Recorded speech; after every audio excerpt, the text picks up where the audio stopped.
Welcome to Ice Rink Season 10. I am the Bomb 93 here, joined today by Lunar. Hello. Not our normal spot to be in commentary this early in the day, but unfortunately we have had a bit of a short leash a little bit with teams not getting here on time and stuff. Happens. So anyways, we're on commentary. I actually have a small announcement to make prior to us getting underway with Season 10. Squid Showdown's coming up November 9th. There's a sign up on the Alberta Squid Swamp Discord. That ends on November 6th at midnight, Mountain Standard Time. So please get signed up for that. That'd be awesome. Sign up, everyone. Anyways, let's get right into this. We're getting new teams, new season. How are you feeling so far? Feeling pretty good. Played a few practices with my team, and apparently some other teams not so much, but we'll see how things go. My team hasn't practiced, so that tells you what you need to know. We're going to get right into it with Fintersteller. That's Eludens, Clabe, Artemis, and Quirky. Kaz couldn't be here today. He had something going on. And Splat to the Future, which is Lavender, Corley, Puddle Duck, Rem, and Strider. We're going to get started on Splat Zone's Marlin Airport, which should be a fairly even fight. It's a pretty open map, so we should be able to see what each team has here when it comes to open play. Yeah, Zones Marlin, pretty decent map for zones. The minute it is, there's a couple of flanks around the side that you can go to, so not the worst zones map to play here. Yeah, and I'm going to say this with the flanks and the fans. You've got to make sure you protect those, because if you're opening yourself up to a lot of attacking, a lot of those opportunities, they'll show up for a team, especially if you're very unprepared for that kind of. But it's also a map where backlines can shine too. Yeah. If you see a pencil, you might be in a lot of trouble because they can protect themselves, they can protect others, they can paint the zone really quickly. So it's going to be a lot of open areas. There's going to be a lot of open fights, maybe trying to flank around that box right in the middle, right by the zone. A lot of different strategies teams can utilize and maybe help them get to maybe more of an aggressive position where they're going to hold the team back from getting onto that fan. As we get underway here, we see Rem with a heavy, Well string on each team. Yeah. One with the hammer, one with the wave breaker, I believe. Yeah, and we see Nouveau. We have two drinks on the side of, I believe, that would be Splat to the Future has two. We do see one get picked off here on the side of Fintersteller as they went in a little bit. But we do see it's about even. We're just feeling each other out. You do see the Reef Glider come in from Yellowtoad. They take control of the zone. And Yellowtoad just backing off, just painting the zone, making sure that, keeping your enemies at bay. We do see the Wellstring 5 coming in. That Reef Slider can be deadly on zones. This one could be near an instant cap when they pop that Reef Slider. You see Melly there with the incredible dodge of that hammer, who was swinging in a full circle. That's that jump and you start your swing. And you see them get the drinks out, but it's a little too far in front, and Fintersteller actually being able to protect the zone around that drink, and nobody was able to get a hold of a drink in that case. Splat to the Future looking a little staggered here. They got to regroup if they want to get a chance to retake the zone. Yeah, you do see Fintersteller actually being the aggressive team. You see bombs coming out, getting around teammates. And you see another Splat coming out from Yellowtoad, being well protected. Unfortunately, they are going to go one down, but that is going to be our first game. Went really quick. You did see an early Reef Slider, getting a couple of picks, being able to get in there, be aggressive, and basically lock the other team out of mid. They were locked out and spawn camping them for a while. And yeah, with that map, you have to all come together, build your specials if you want to try to retake the zone. But easy to get locked out there. Yeah, and that's just the way she goes sometimes. Yep. I've been zoned. There's a few maps like that. Hammerhead's another one where Hammerhead's a bad one, yeah. You just get choke points. You get a choke point and you get locked out, and all of a sudden you're staggering. You're being very wavery in your positions, maybe not using specials like you should. Yeah. And it kind of leads to a snowball effect where you do see a lockout situation like we had there. 100%. Unfortunately for Fintersteller was, I think it was Fintersteller. Yeah, Fintersteller won the game. Unfortunately for Splat to the Future, it was a little harder for them. Yeah. Yeah, early in the season, still trying to get to know the teams. So Yeah. Next up, we're waiting for a counter pick on Eeltail Alley. Any kind of insight you'd have here on Eeltail in any map or mode? not zones. Yeah, not Zone is really big on Eeltail. I think. What?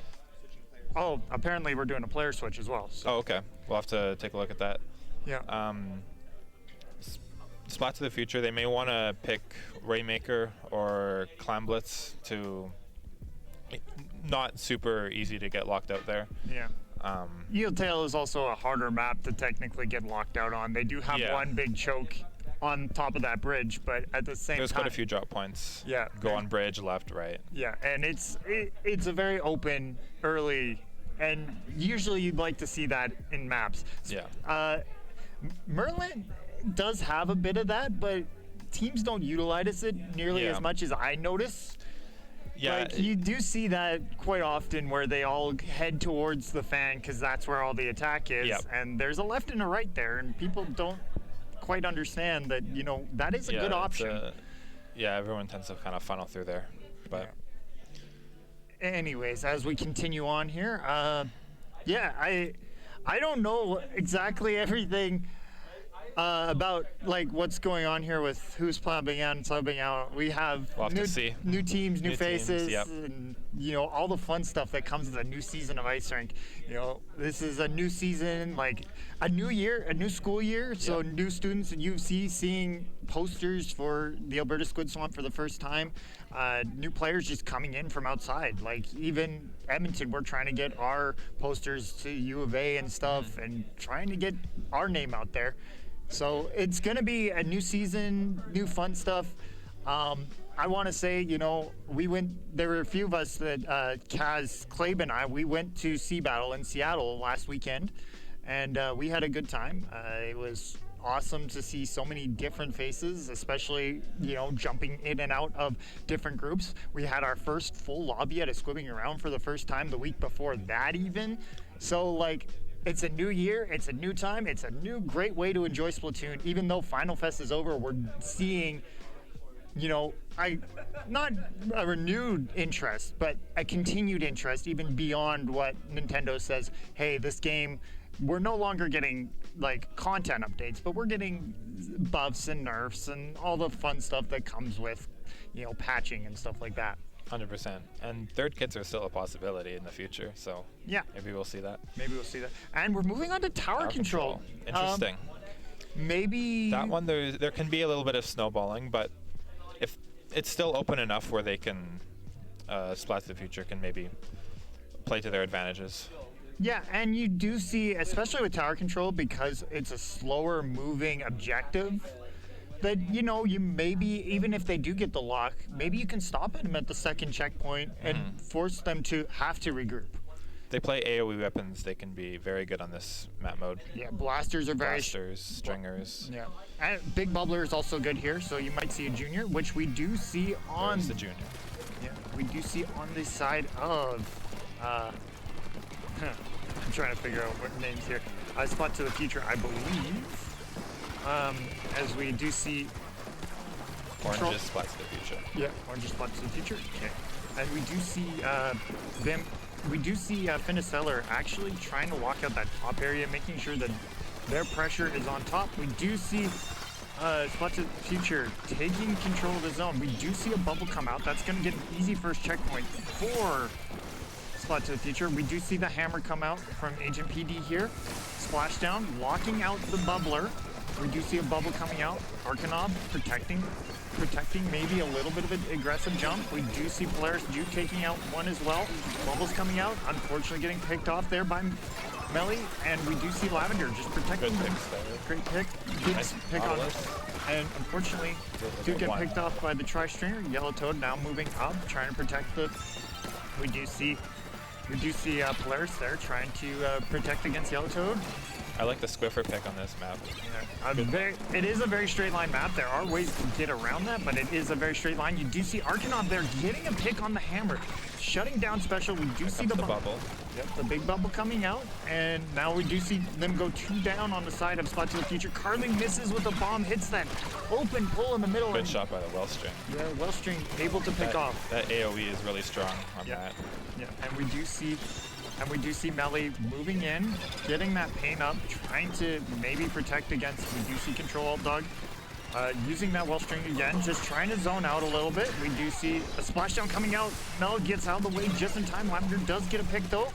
Both teams are 2 down, looking to protect the zone, and Control Alt Dog. There. Yeah, Control Alt Dog is going down. Lavender does get the pick, and we're moving on again. It seems like it's going to be a little bit more of a back and forth game this game, and we do see. They tried to flank in there, but they tried to flank. Good catch. The good catch. You did see that they did cover the jump.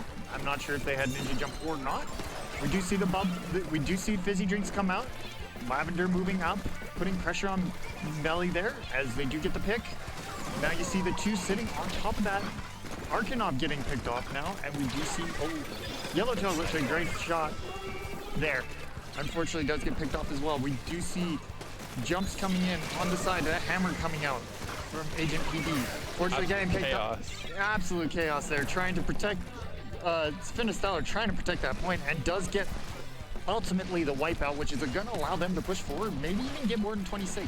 You do see Splat to the Future recovering, using their bombs, just trying to keep the space away from Fintersteller as we continue on in this point. We do see one get picked off from Fintersteller. Splat to the Future still has all 4 of their people up. They're just being patient, waiting for their opportunity to strike, maybe getting specials, maybe just waiting for another one gets picked off. 2 down. Picks there from Splat to the Future, and they just need a hold right now. Yeah, just bomb out and do whatever they can. Yeah, and you do see they did actually lock out that area. They made sure that the staggered person had to jump back, and getting that 3-on-1. That's basically that's a virtual wipe at that point. Soft wipe. Yeah, soft wipe. And you do see the attack come. Oh, unfortunately the good strategy if they held the bubble until they got to the checkpoint. Yeah. And you do see weren't able to clear it though. Weren't able to clear it. Now they might be able to with the checkpoint clear. And they got it. Yeah. As we see, as they're moving in, they're just absolutely protecting this zone. Unfortunately, Roller tried to come in, but a bit too late. Arkanov with the trying to get the last-minute pick and trying to stop the tower, but not succeeding. As we see, Splat to the Future getting one. Now it's back to 1-1. 1-1, and yeah, we'll see a deciding game here for this set.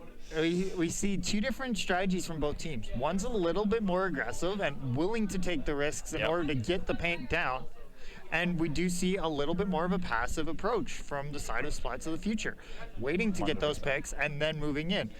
I mean, to be fair, in the side of Fintersteller, their comp allows them to be that aggressive and challenge other teams. However, Splat to the Future made a quick adjustment, and a very good adjustment at that, to adjust to the pressure coming in from Fintersteller and adapt. Are we going to see that in Game 3? Maybe Fintersteller changes that up just that little bit to make it a little bit more advantageous in their favor again as we move towards Bluefin Depot. If I recall correctly, I don't think Fintersteller has a tactical on their team, but with their playstyle, I think they'd benefit a lot from that tacticooler. Yeah, Bluefin Depot is a very big map. It's probably one of the biggest maps in Splatoon 3. I mean, Hammerhead's one of them, but it's a completely different style of map from like a Hammerhead. The entrance is very wide open. There's multiple sides to go on, and it's hard to hold the entire map in your hands, and a lot of people don't like it. I love it personally, but I mean, certain modes are fine. Yeah. We'll see what we get here. Typically, you would see a Splat Zones or maybe a Rain. Splat Zones or Rainmaker, probably. As we see Fintersteller actually getting the pick here in what we do is a counter pick mode. So we have the map already predetermined, and we'll just pick the mode afterwards to maybe help speed up things a little bit. We're in a we're in a best of 3 situation, so we're going to get game 3s.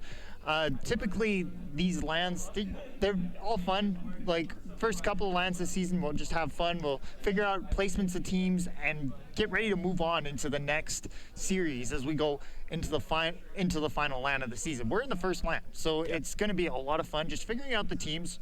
A lot of new faces, like I've said many a times. Lots of new faces, lots of new places. And even so, like, we haven't seen maybe some of these maps, like Bluefin, maybe even Marlin, as much as some of the other maps that maybe our Ice Rink veterans are more accustomed to. The newest one, Lemuria, still haven't seen too much of it. I mean, you're going to see a lot of this, especially moving on, that, you know, we're going to hopefully move up to a, you know, I like the competitive scene here. It's awesome. Like, Sea Battle, like I said, Sea Battle, Edmonton, Calgary, we're all competitive. We all try and have a good time. We're all coming out here. We're all enjoying watching games. We're all enjoying, you know, donuts, by the way. You know, Great donuts. Yeah, good donuts. And it sounds like we're going to Tower, again. I maybe Fintersteller saw something. Oh, actually, we're on Lumiere. What happened here? Oh, okay. We have a mistake from our stream person here, but that's okay. Mistakes happen. It's early. First LAN. Yeah, you know. first LAN of the season. Still working out the kinks. But Oh yeah. as we move on, we're going to see a lot of different tactics. Tower control on Bluefin. Got the Tenebrel out here. Yeah, we and do Rapid Pro. That Inkjet can be very deadly under some of these ledges on this map. Yeah, we do see a Knot again. We do see a T-Tech, and we do see a Reflux out on the side of... Interesting. Yeah. And it's the one with 10 missiles. Yeah, so you're going to see maybe if they get pressure on that zone, they're going to maybe, hopefully, they're seeing, maybe they saw something they didn't like in the bubble and are aggressively going against bubbles now with not only the as we see 10 of missiles come out, also against the as Control Alt Dog back, unfortunately the heavy Splatling able to take them out, and Lavender able to get the wipe there as we move back into what is quite abnormally small route for how big the map actually is. As we see Control Alt Dog getting the pick there, we do see them take the lead, but how long are they going to be able to hold it? We do see the Jet come out. Arkanov not being able to capitalize on the situation. They do get another pick. The Wavebreaker now coming out to protect maybe around the tower as much, and as they continue the pressure, they're going to get it up to checkpoint 2, I believe, here. There comes a splashdown. Got one, and side of Splat to the future. Not too many aggressive weapons in their team. They have 3 mid lines almost, but they're still able to put a lot of pressure on here. Yeah, we do see Lavender unfortunately going down there, but it does put a lot of pressure. They see the ball coming out behind, and they do get the wipeout. So that is going to be game 3 going to Splat to the future. They saw something they didn't like. They tried to adjust, but it just didn't work in the end. Tower control seems to be their mode. Yeah, tower control is Fintersteller's mode. We gotta watch out for that as we move on. So that's game 3. Game 3. So what did you think of these two teams? What did you see in these two teams that you liked? Well, the first game, Fintersteller won that very handily, but then games 2 and 3, Splats of the Future came right back. So they did a really good job adjusting to the weaknesses of Fintersteller there. So yeah, good to see that. And hopefully we'll see a lot more close games here in the future coming up. Like close games. We're going to be moving on, hopefully, here to another group of sets here between, another couple of newer teams. We'll introduce them as they come about. You'll catch another group of commentators in the next game. Until next time, we'll be back, I guess, or maybe somebody else will be back. We don't know. We'll see. We'll see. Thank you. Welcome, everybody. Welcome to Ice Rink Season 10, LAN 1. We are here, like I said, for our first LAN of our 10th season, which is pretty big news. Absolutely, yeah. It's already looking like it's going to be an incredible season. And you know what they say about Season 10s, right? No. It's ours. Anyways, welcome to... Okay, cool. We are about to hop into our next round. The players are just getting set up at the moment, and it looks like we're going to be seeing Groundcod Day and Blob Tub Time Machine. Yeah. was a little hands off with the planning of this season. Joel here was the one who kind of helped spearhead the naming scheme. Yeah, they We normally go with like music, like band name spoofs, but absolutely. this time around we're switching it up. We were trying to theme things around the Grand Fest a little bit, so we went with time travel overall. Yep, it's got a time travel theme, got time travel themed names based off movies this time, not bands. Not too many time travel themed bands out there. If anyone has any, let me know. Yeah. But yeah, looks like we are going to be starting with Splat Zones on Marlin Airport. Ooh. One of the newer maps to get added to the game. And we'll run you down who's on what team as we get set up here. So on Blob Tub Time Machine, we have Lunar, Fire Swarm Dragon, Cone Hands, Musical Glory, and Sid the Kid. And over on Groundcod Day. Yeah, we have the Bomb, we have Timothy, Indelibro, Aqua Ash, and Zamurai. So, got a few names we recognize and a few names that are new to us. So it'll be interesting to see how these newer players fit into the balance of our lands here. Yeah. Who are you going to be watching this round? I'm always interested to see where our new members fit in because like they're always a bit of a we don't know what their skill level is, and some people will understate how good they are, or vice versa. And I'm excited to see how the new people are, and I don't know. Gameplay aside, I always just like to see people like interacting in the lands, and I'm already seeing a lot of that. I was talking to people on where are they? They were on one of the other teams, and they had a great practice on Wednesday. And they just seem like they're already very friendly. It was Splat to the Future. I was talking to them earlier. Nice. Yeah. So. Yeah, it'll be interesting to see how things pan out. Definitely shook up some of the team structures a little bit, going into some uncharted territory. But I think it's going to provide us some really, really interesting games here. Yeah. Now I know you've been grinding hard in the Splatoon lately. How's that been going for you? Well, I'm still I think level 18. I think I haven't played a video game for about a month because things have been just a little hectic for me. So I am a little sleep deprived and pretty overworked. But we'll see how things go because that's the only grinding I've been doing is just nose to the grindstone for my job. So. How about you? Have you been playing recently? I actually have, believe it or not. Did just some salmon run the other night. It's good. Salmon run's always a good go-to. Yeah, I mean I've had a hankering for a while now. I just need to actually. I haven't set up my dock from last time I went traveling, which is like during the Grand Fest. But I haven't set my Switch up yet to play anything else. But I have had the hankering for Splatoon lately because like again, just it's a fun game. I do enjoy it, and I really enjoy like just playing with the community as well. Just like I can just throw a ping in the server and like, hey, who wants to salmon? Who wants to play ranked or whatever? And there's typically always someone at least who wants to play, and it's just. It's a much more fun game to play with people. Absolutely, sure. Yeah. It's the solo queue experiences, as with most competitive games, the solo queue experience is not the best right now. But it's scary to me, is all. Yeah, that's fair. That's fair. Oh, I should also note while we are waiting for games to get set up here. I was given a very special drink today. Oh. If you watched the latest promo video done by Banana Bro, you will have seen this exact cup with today's date on it. LAN 1, October 20th. It has, actually I don't know if the chat can see it. It is pumpkin flavored with an actual miniature pumpkin in there. Excellent. It's more peach flavored, but I appreciate the festive drink. For All right, sure. Here we go. Looks like we're hopping in. Never mind. Yeah, so we have, let's see, what teams we have here. So we have Blob Tub Time Machine in orange here, and Groundcod Day in purple. So I'm here with the Blob Blobber, yeah.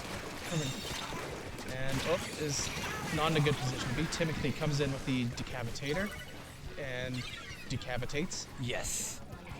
Definitely a weapon I've seen a lot of play competitively in both our last season and looks to be this season. And yeah, it definitely looks like it's a force to be reckoned with, especially in the hands of a player like Timothy, who is just cleaning up with that thing. Timothy typically playing Octobrush and I don't know what other weapons that he plays, but like this Lunar Blaster, seems like a pretty good fit.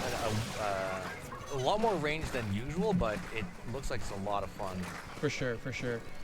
And just absolutely sneaking, getting ready to Yeah, there it is. Oh, Sid managed to sneak out alive. That was very lucky, but well, maybe skillful. Who knows? Play there, but right now it looks like Groundcod Day almost had that. But Blob Tub Time Machine taking it back, giving Groundcod Day a pretty sizable penalty. So they're gonna have to do some hard work to chew through that one. Yeah, well, they established a very good hold at the very beginning there. So if they can manage to do that again, just get play a little bit safer, they'll be able to get that back no problem. So I remember seeing a lot of, at least Timothy was up front there, pushed up pretty far, which is how the other team was able to, get cap zones. So For sure. and that being said, they have already taken it back and chewed through a lot of their penalties. And the bomb coming in with the Dreadringer. Interesting Pick. Yeah. Definitely a weapon I enjoy using. Not one we've seen a lot of use competitively for, but unfortunately Okay, there we go. So Groundcod Day taking the first round. yeah, Groundcod Day taking that first round. Looks like they had a pretty good matchup for Splat zones. So Yep. Just Timothy just was able to shark, get the picks that they needed, and everyone else just held down the ground, and really solid play. Just pretty basic, but that's sometimes the basics are what you need if you can execute them really well. Our next map is going to be Eeltail Alley. Now, given that the comp that you just saw from Groundcod Day, if you're on Blob Tub, what are you bringing in? What are you bringing to the table there? oh boy. Well, for Eeltail Alley, it's quite long. So I would. Let's see. It'll depend, of course, on the mode that they pick. But I would want something with beacons to help maintain pressure. Absolutely. Like let's say they choose zones that just lets you spawn so much closer to zones, being able to get in there fast. And I think a little bit more range would be good for them. But Timothy with that decavitator, like that thing has pretty long range with that slash, and it's a force to be reckoned with. Not to mention the bomb with the Dreadringer as well. Like they're two fairly good, like strong mid-range weapons. Yeah. And I didn't really get a good see at what the rest of people were using, because again, I'm only kind of half here mentally. I'm trying to not be like a slug on cam, but I'm in my brain right now. The hamster that is typically powering the whole power plant up there is pretty lethargic. Yeah. So looks like they've chosen Rainmaker for Eeltail Alley. So if that's the case, something to help with the long push. So maybe something with with Kraken would be a good way to push forward. I also still like Hammer. I don't know what the state of the meta is for the Ultra Stamp, but yeah, definitely I can see Blob Tub try to play something a bit longer range for sure. I feel like even missiles could be good, especially Rainmaker. If you catch the carrier out of position, you can just eliminate them pretty easily. And not to mention, like, you just aim that down the alleyway and you're pretty good. Yep, you've got at least 2 or 3 pings already, just aiming in one direction. So that's something to take into consideration. I feel like, Inkzuka. Inkzuka would be very good. Yeah. But, so let's see. We have. I was gonna say Blob would also be very good here as well, and I do see one in the hands of the bomb here. So. Yep, and nothing super long range. I see an Explo. I see a couple of bows. Oh, that is so close to the Rainmaker. They got the pop, which is great, but now they need to actually capitalize on it. They do get a pick on Sid there. Yep, there's the Kraken. Yeah, that would be a good pick. Oh, just that curling bomb could have taken him out if it was ready, primed to explode a little bit sooner. So we have Samurai up here with the Rainmaker taking the top alley route, or the top walkway route. And they're just looking for those picks, and there's the first one. Oh! Yep. Takes that trade, but is able to break the barrier, and that is more than worth it, I feel. Yeah, I agree. That was a great try with the splashdown to try and stop that push, but just wasn't quite timed right.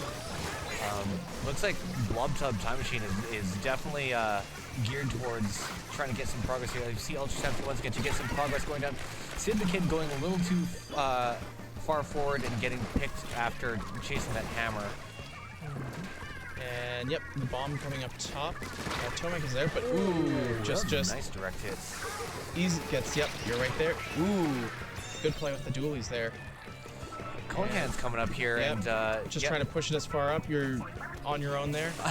making a solo push, going the wrong way a little bit. Yeah. Yep. Got turned around. That's fine.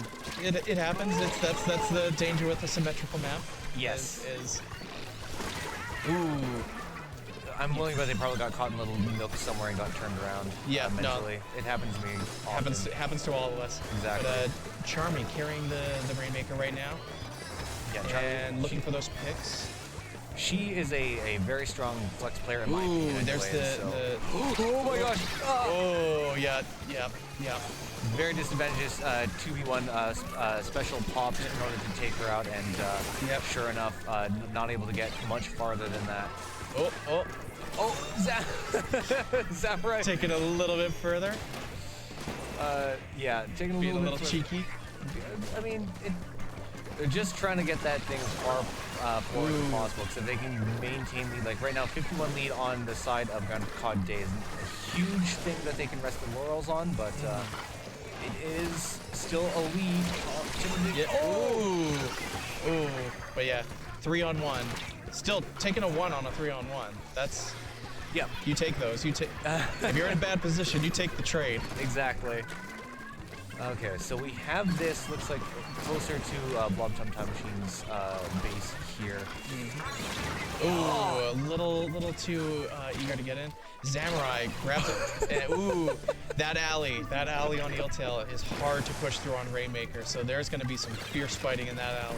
Yeah, right. With that there, just popped right there. It's going to be very rough, especially like which team has the Blob Blobber? That is That would be Groundcod Day. Day. So that'll help support push through that, because you can just ricochet off the walls and kind of threaten that entire alleyway. But with them being able to shoot up from the top there, it can go both ways for sure. Conan, get out of it. And yep, drops it out of the base, but a little far forward, gets caught out of position. And yep, the fight is now back in the mid. Timothy looking to get that pop there.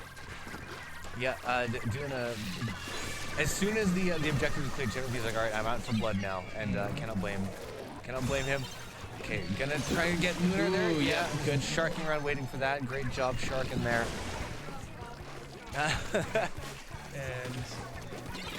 and Ooh, good hit with the explosion. that was there. a great direct hit.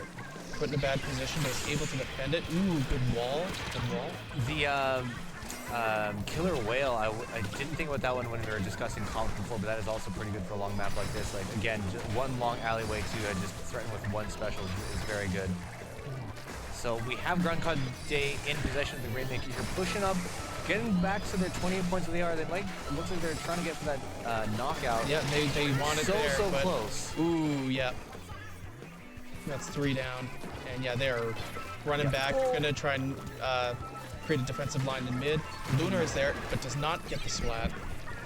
I was gonna say, Trump doing a great job backing up and making sure the team has drop points, but Hey, it's a lot easier to defend in mid than it is to let them push all the way into your zone. But Blob Tub, less than 10 seconds on the board. They're gonna need to make that push right now. We are gonna go into overtime here, So- but yeah, they have a long way to go before they're gonna be able to take the lead there. So it's gonna be an uphill battle. absolutely. Trump needs to make sure that he does not die with this Rainmaker, because at that point that's gonna be game over. But with something like the I don't know if that was the Dreadwing or the Splosher, but That was the bow. I forget which the name of that is off the top of my head, but it was one of the bows. okay, yeah.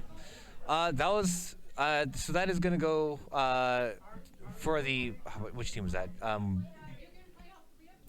That was a Groundcod day. Groundcod day, 2-0. right. 2-0. Looks like we're probably going to play out the third match. Yeah. We have the time to do so at the moment, so Yeah. might as well.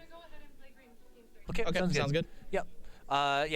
We're doing best of 3 just because we do have 6 teams this season, and in the interest of time, we just want to go with best of 3s, but giving them the option to play all 3 matches despite what the results are, because we're here to play Splatoon, and giving them that option to just finish off the last match is always a good time. Absolutely. It's good practice with the team as well. See where you stand, get your synergies going, and see what's happening. Yeah. So And yeah, we should point out that these teams have known their own teams together for less than a week. yeah, exactly. So still a lot of raw play. They're still sort of feeling out each other's strengths and trying to come up with their own strats. And it'll be interesting to see how they do so. Yeah, because like I've mentioned this like basically every LAN, like even if you don't have the strongest players on your team, like I experienced this when I was able to participate in one of the LANs. You can use communication if you can focus on that.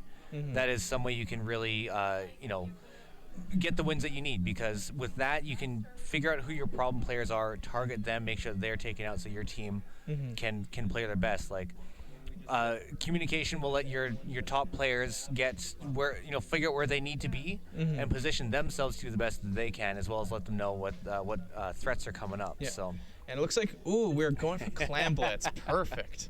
Wonderful. Best mode in the game. yes, Joel, our clam enthusiast here. I'm also here glad to see Clam Blitz on Bluefin Depot here. Yep. I'm trying to remember. One of the newer maps as well. Yeah. When we were picking the maps, we tried to pick some of the favorites, but also, tried to pick some of the maps that we haven't seen a lot of play tournament-wise yet. Yeah. Expect to see Bluefin, Marlin we saw earlier. We'll see Crab Leg. We'll see some Ramen. But looks like we're about to jump in right now. Oh. E-Later coming out. So, still seeing the Decapitator. Looks like Timothy has found a new weapon to play. I mean, it's worked the last 2 rounds, so it stands to reason that it'll work for this one as well. Yep. Oh man, this Lunar pushing deep. Wow. Oh, taking them down there and trying to see what the results are. I don't see the splats, but there we I go. wonder if he's trying to go for the give the team jumps. That would be interesting, actually. Positioning yourself to get big jumps. You see Timothy with 7 clams, just needing 1 more to get a power clam. Yeah, unfortunately, Blob Tub do not have the Oh! Timothy was just ready for whoever was at the top of that elevator. Conehan's unfortunately taking the brunt of that blow. Yeah. So just, I think Timothy is just waiting for the team to be ready to coordinate, but they are being pressured. Nice direct from Sid there.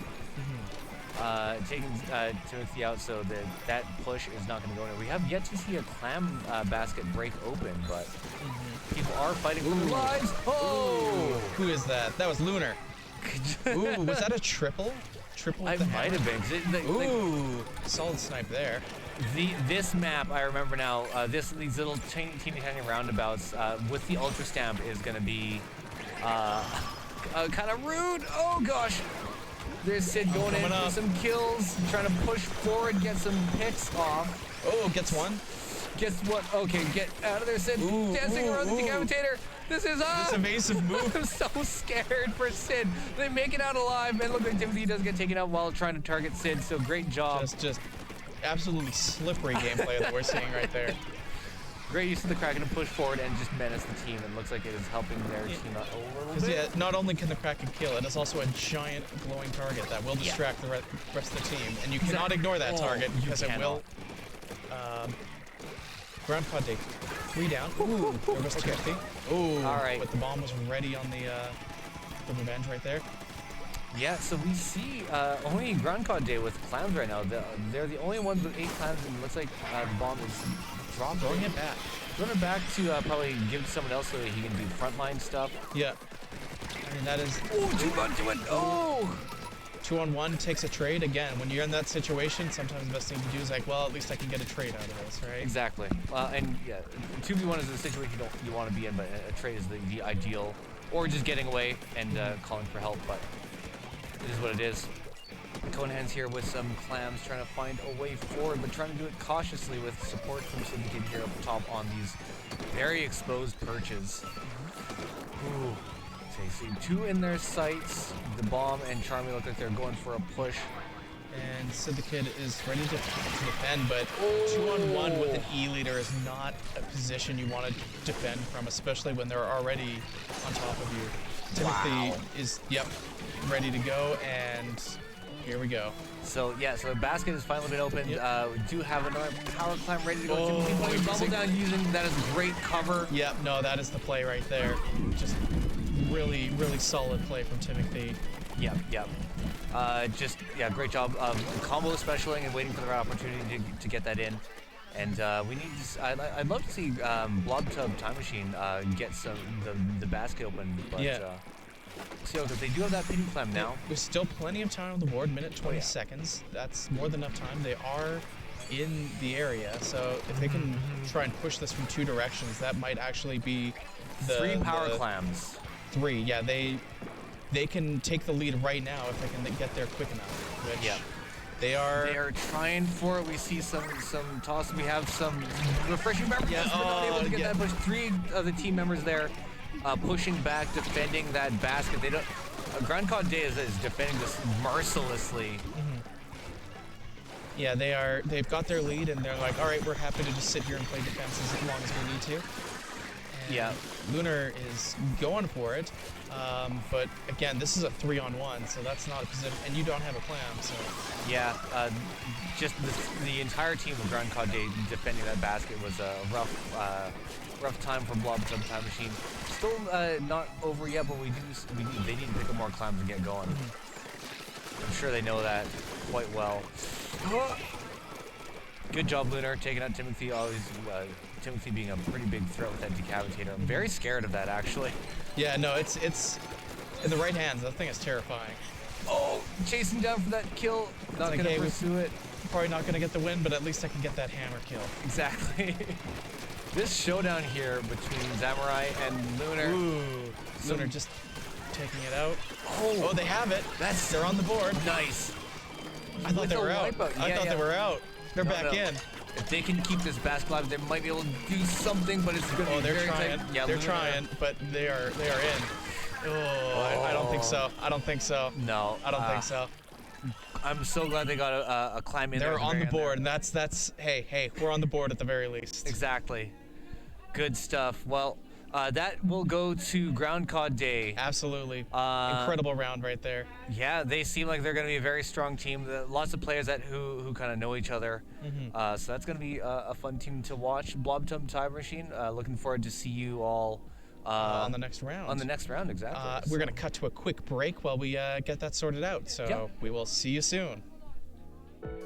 And welcome back to our next to round 2 of our first LAN of season 10. We have Blob Tub Time Machine. We just saw them, and they're back again. They're up against Deja Fugu. Yes. Have they been on stream yet?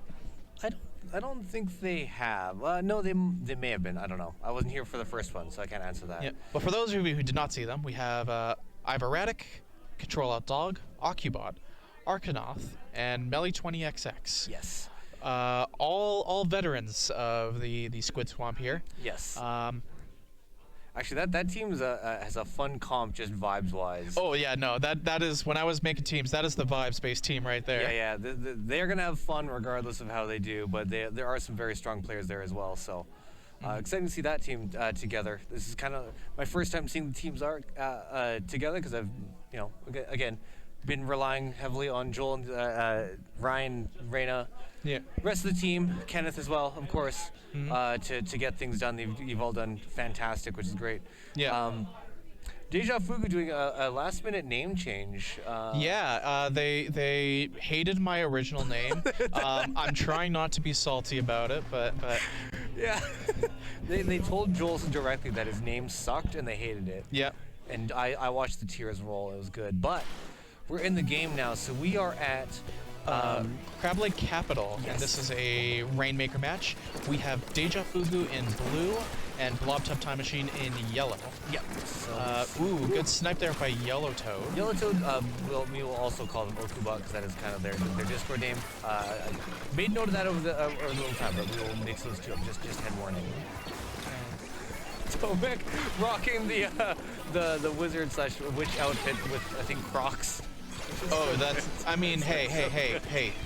Splatoon is a game about style. It is about style. That is the most stylish. I love that. Anyways, Deja Fugu getting past that first checkpoint. They didn't quite break that. Oh, okay. No, they got slapped out of the air right before they were able to dunk. But and Blob Tub looking to push it back to mid, but Deja Fugu just has really solid offense right now. Control Alt Dog hanging back with the I'm blanking on the name of that bow, but it is mid to well string. Thank you very much. Yes, I was gonna say it was one of the newer ones that I remember hearing the name a bunch. Ooh. Getting taken out by the explosive rounds with that stringer. And Tomac's looking to push that forward. Deja Fugu has a pretty solid defensive position. I thought they got taken out by the Trizuka, but then finally get on that second shot. Yeah, and that was a melee with the Trizuka coming in. And looks like they want the pop. Yeah, they got that. They're going to take it. And they're probably going to look for a pick or two before they rush that. Yeah. Archinoth using the Carbon to get that said pick. Yep. And pulling Lunar back, but was waiting, and they just need. Where's the carrier? Where's the carrier? Where's the carrier? Oh, nice getting a nice pick on that person there, and be able to get a second on Lunar as they drop down. Great sharking. Their location is now known, so we're gonna see how that goes. But they do have the Trizuka. Yeah. Trying to get gets one. Oh, okay, Arc doing a great job of holding down that fort. Unfortunately, the team was able to get the Rainmaker there, because it looks like there was a counter push by Blob Tub Time Machine. And yeah, Arc, definitely a scary player with that. Ooh, Lunar gets a double with the hammer, but it gets taken out by Control Alt Dog there. Again, just using that carbon. A great move. Yes, this is great position. Exactly that. Me just sitting here silent, like I don't want to blow his cover. Great. All right, get that melee. Good stuff. Nice. Very well played there.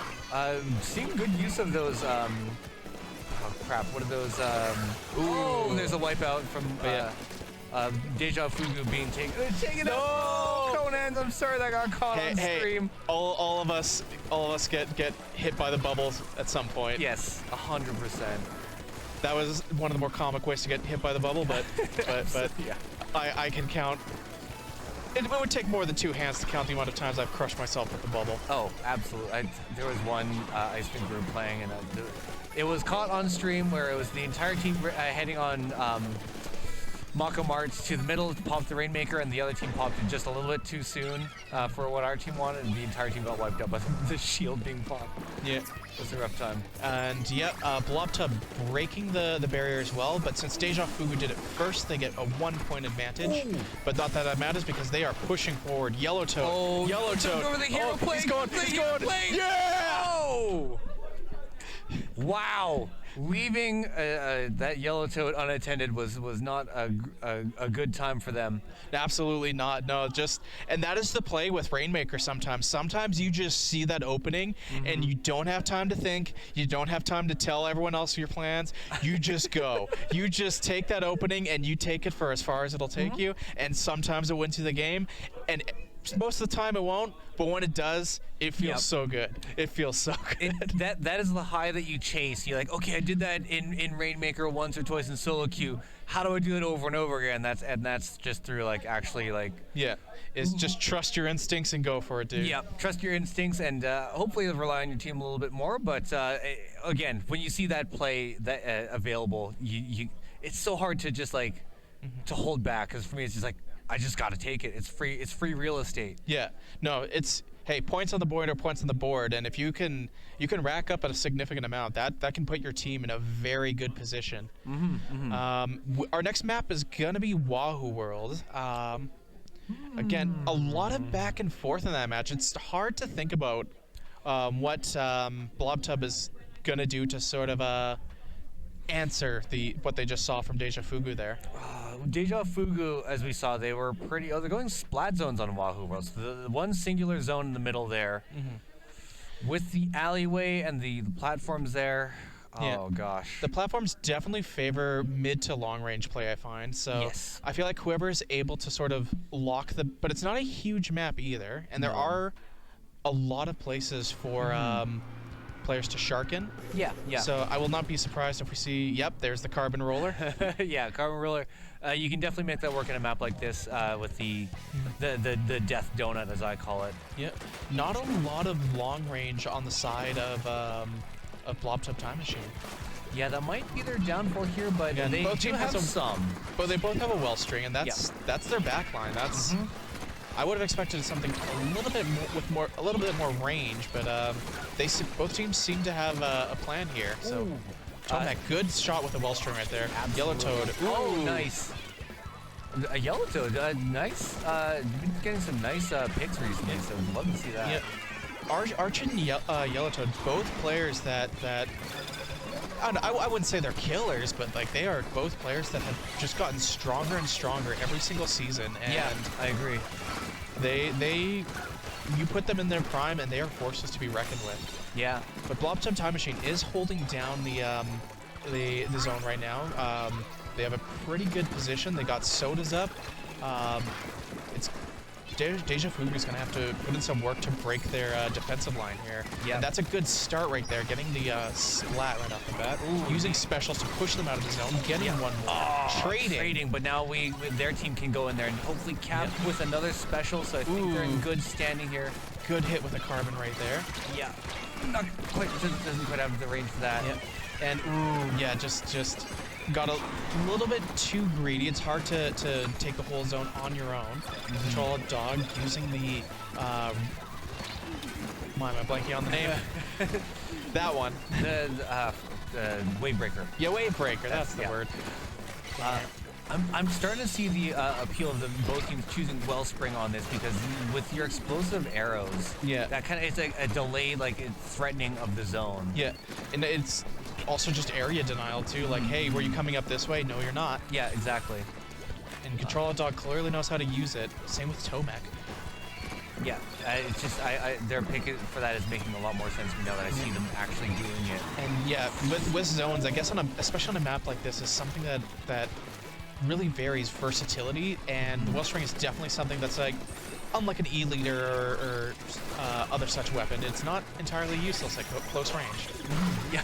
Ooh, Yellow Nice Toad pick. getting a reef slider. Yeah, nice pick. Getting that pick on the Musical Glory there with the bucket. They're coming down to 10 points left on the board here. They can maintain this for a little bit longer. That'll be in their favor here. One time she's not gonna let that go without a fight. No, they need to counter right now. They almost had at the very end there, was able to keep them on their toes a little bit, but Deja Fugu just pushing them back and taking that 2-0. That means Deja Fugu will be winning this set, but we are going to play the round 3 just to. It looks like it. Yeah, for no one's getting up.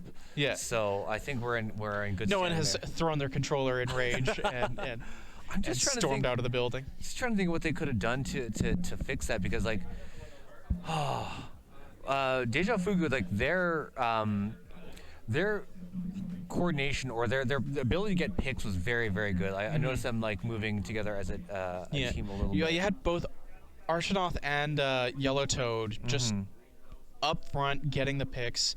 Control Out Dog right behind, supporting them, also getting picks. Yeah. And then Melly was just holding zone, holding the area. Yeah, so they have a pretty good setup going for them. So I think Blob Time Machine, if anyone on their team can get a little bit of range, I think that would help them. Yeah, I think they need a little bit more range, and I just think like, hey, these are the guys picking us off. Let's get them out of the picture, right? Yeah, exactly. Like, where's Arc? Where's Yellow Toad? Take them out, and then you've destabilized their comp. So we are running to Clam Blitz on Scorch Jorge. God damn it. It will never not get me. Okay.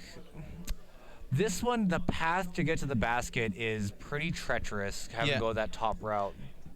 You are kind of forced up that ramp. That ramp is going to be where I think we see a lot of the action this game.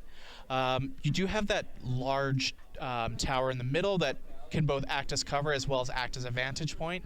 So I think we're going to see both teams trying to fight to keep control over that that platform in the mid, as well as both teams have pretty good snipe spots on their own side. So I do feel that teams are going to want to pull out some longer range on this one.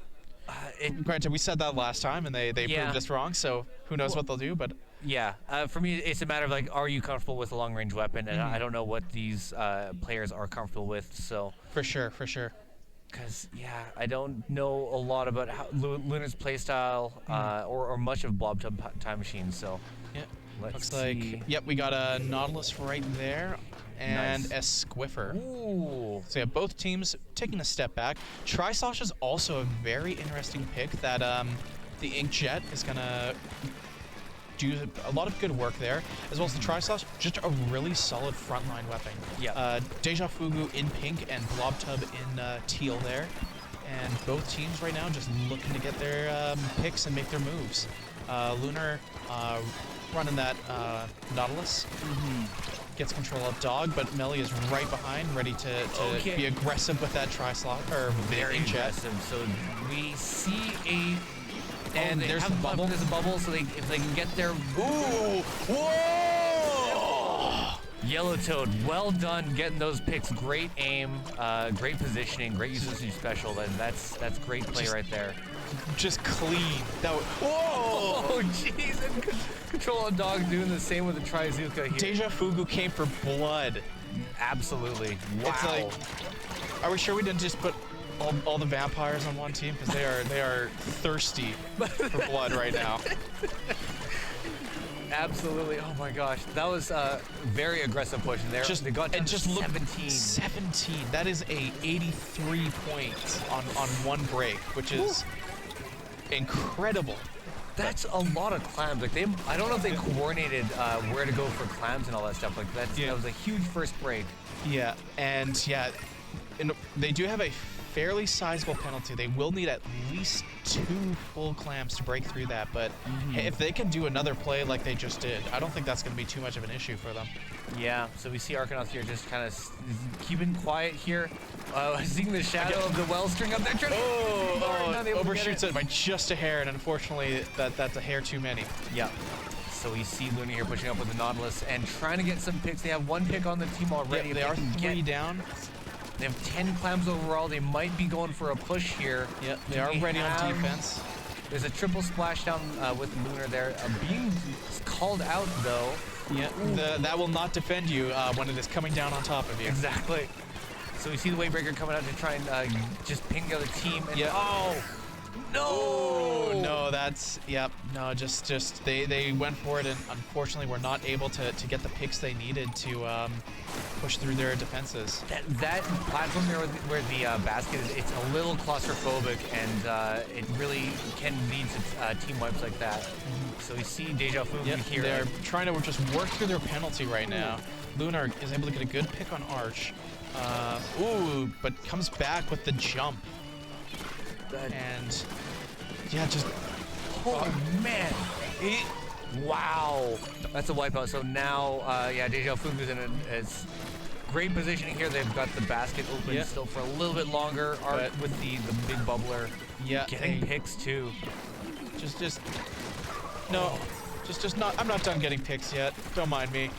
This is the kind of frontliner I want to be. Just constantly slaying. Always be slaying. Yeah, it's making me want to actually try to run ninja builds for every now and then. They're so fun. I highly recommend, but I'm very, very biased. So for sure. Blob Time Machine has a clam. Again, they have 2 down. I think they're going to try 3 down. They're definitely going to push here. And going up top, going left. Ooh, interesting positioning from Tomek here. I wonder if they're just waiting for the opening. They are getting wait, no, there it is. There's 2 clams there. They just need to throw them in. Get in there, Blob Time Machine. There's Lunar with 1, but unfortunately they get taken on the board. They're on the board, adding penalty, which is great. They can get more opportunities based off that play, so that is great for them. And hey, sometimes just putting yourself on the board is that little morale boost the team needs to really start, changing the momentum of the game, Yeah, exactly. If they can get a few good picks on Deja Fugu here, they do still have a good chance here. Yeah. So we can see, like, with enough clowns on the board, you can really take down that timer. So Yeah, and you catch this other team in a bad position, and there's nothing to say you can't get just a scoring spree like the one we saw earlier. But I think this might be it there. Yeah. Yeah. The Deja Fugu was very consistent with getting that big bubbler up For right by sure. the basket there, Yeah. which meant that they could safely group up on that around that basket to get the clams in. So Yeah, no, just really solid play by Deja Fugu all around. They know their strengths, and they just know how to play to them, and they know how to set each other up to play to each other's strengths. And that is just really solid teamwork, and you saw what that solid teamwork can do in action. yeah, so looking forward to see both these teams fight off again at some point. But that was I loved watching some of those plays. Oh, absolutely. Great job from both of them. But we are going to get set up for our next set of matches here. So we're going to go to a quick intermission. Yep, and we will be back with you with some hot Splatoon action. Hello, I have a mouthful of popcorn. My name is Shakuno. I'm joined here with Arkanov. How you doing? Hello. I'm doing pretty all right. How about you? Good. You guys had a great last match. We were watching you on stream there, and you with that carbon roller, a bit of a force to be reckoned with.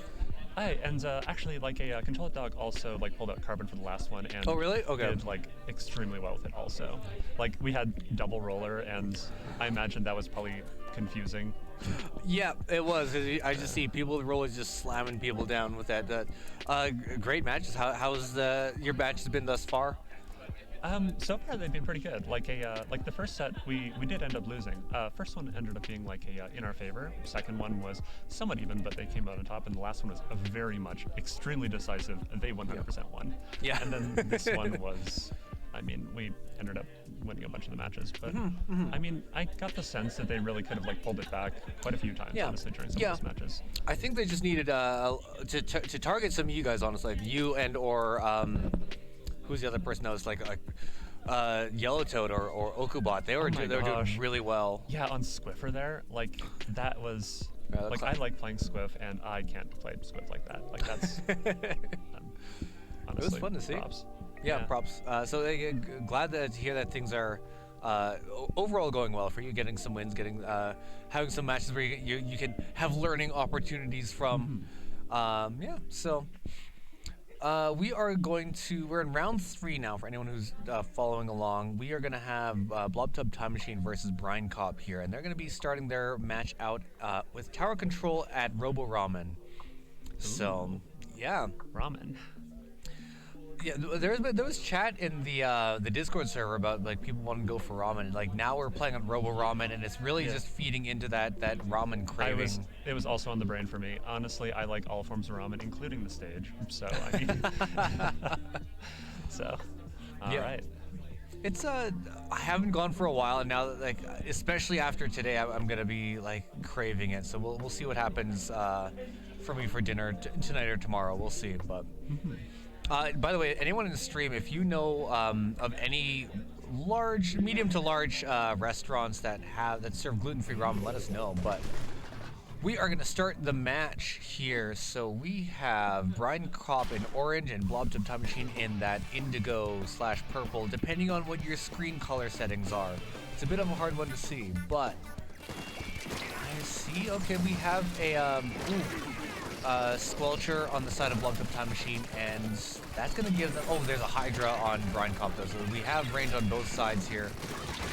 Oh, 3 down on Blob Tub Time Machine. Brinecop doing a great job of getting those picks, and I think they're about to make a... well, we can't really push, but they're going through this checkpoint right now. Using some of those iframes. Yeah. Gotochini getting shot on cone hands there. Coming down the alleyway with a roller straight for their life.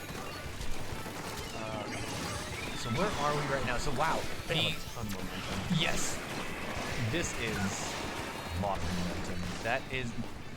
Last checkpoint here, so we need to see Blob Time Machine get a few more picks and stop this in its tracks in order to get some points on the board for them. Like they're so deep in, and it's still like they had a numbers advantage until so recently, and they're basically they look like they're coming back to that. Like, yeah. Brinecop is I know there's some pretty strong players there, so it is going to be a bit of an uphill battle for Blob Tub. But it's we're still still 3 minutes 30 seconds left in this match. They have plenty of time to get going here. Musical Glory here trying to get some shots off on the people on the tower here, but getting cornered with this Blob Lover jump out. Oh! Not able to get out safely here, and just wow. That tower is still heading towards Blob Time Machine's base here, so we need to see them put on some offensive defense. Sin like a kid just like painting for special and then using it. That does hurt. Atomic also like a having special and then like losing it also. The Brinecop doing a great job of just keeping people boxed in at their spawn essentially for that last little bit. Just not letting them get any picks. Very aggressive. Yeah, I mean, like, just the overall, like, a paint coverage that we ended up actually seeing on, like, the side of, like, Brinecop was, like, kind of overwhelming. Like, you can't really, like, paint a lot for special there. You can't really, it's really difficult to break out of. And it helps that, like, it doesn't help that the people that you're up against are extremely, like, Sean on like bow there. Like I was noticing like every single time Sean was just like squaring off with somebody that was like not going in their favor. That is something that I need to get better at as well, just like knowing what matchups I'm going to be good against and not just going to the Blood Rage. Great job on their part. Like that's I don't know if that was intentional or just how it worked out, but still good to see them capitalizing on that. So we'll see where they're what Blob Time Machine's counter pick is going to be. They're going to be going to Hagglefish Market though. Hagglefish. Yeah. So I'm trying to think of what would go well for Blob Time Machine here. I don't really know these people's these players' favored weapons quite right now, but that would help me trying to figure out what they could do to try and get some momentum here. But right now, Brinecop had a pretty balanced comp. They had short range, long range, mid range, and that it's the classic setup, right? So I don't know. We'll see what they come up with. Let's see. This one has those canopies. So I'm expecting to see on Brinecop that Hydra coming out again. I'm trying to think of what could answer that. Like if anyone on Blob Time Machine can do like an E-meter, that would help outrange the Hydra. But yeah, range really helps a lot on like Hagglefish, especially considering like the really strong sort of like sniper perches. That kind of like you're able to watch all 3 routes of the map from it. Yeah. And even if you can't reach them, you're able to like at least like give callouts to your team. And yep, exactly. But again, like I can't play Charger that well, so it's hard for me to be like, yeah, they should definitely just pick up a Charger. The amount of range here is not a lot. Alrighty then. Well, we'll see where they go. This seems actually like pretty equal in terms of those range values, though. Actually. Because yeah, on the side of Blob Time Machine, we have them with the what dualies are those again? It doesn't really matter. The Dowser dualies, yeah. And then we have Blob was actually a great pick for this one, I think, because the alleyways you can ricochet and get some good rate with that. Sid getting it dropped on Sean there. Great job getting that pick. Just as we see them, Blob Time Machine take control immediately, which is great to see. Want to see them get some points on the board here and get a good, healthy lead. That bubbler going out there to try and protect that the zone from getting picked off is great. But we don't see a lot from Brinecop here in the zone. I say as they come out with that triple splashdown. That special is very, very good at painting the zone and just an instantaneous thing. Along with the Ink Strike would be a good complement to that as well, just for Splat zones in particular. Getting pushed out in the back penalty. Like, people would as well see if they can like claw that back. Yeah, we see Sid here with a special, so hopefully they have a chance to use it and coordinate with their team to get that recapped. Yeah, Blob the Time Machine getting it again. They are able to pick through their penalty and maintain their lead here.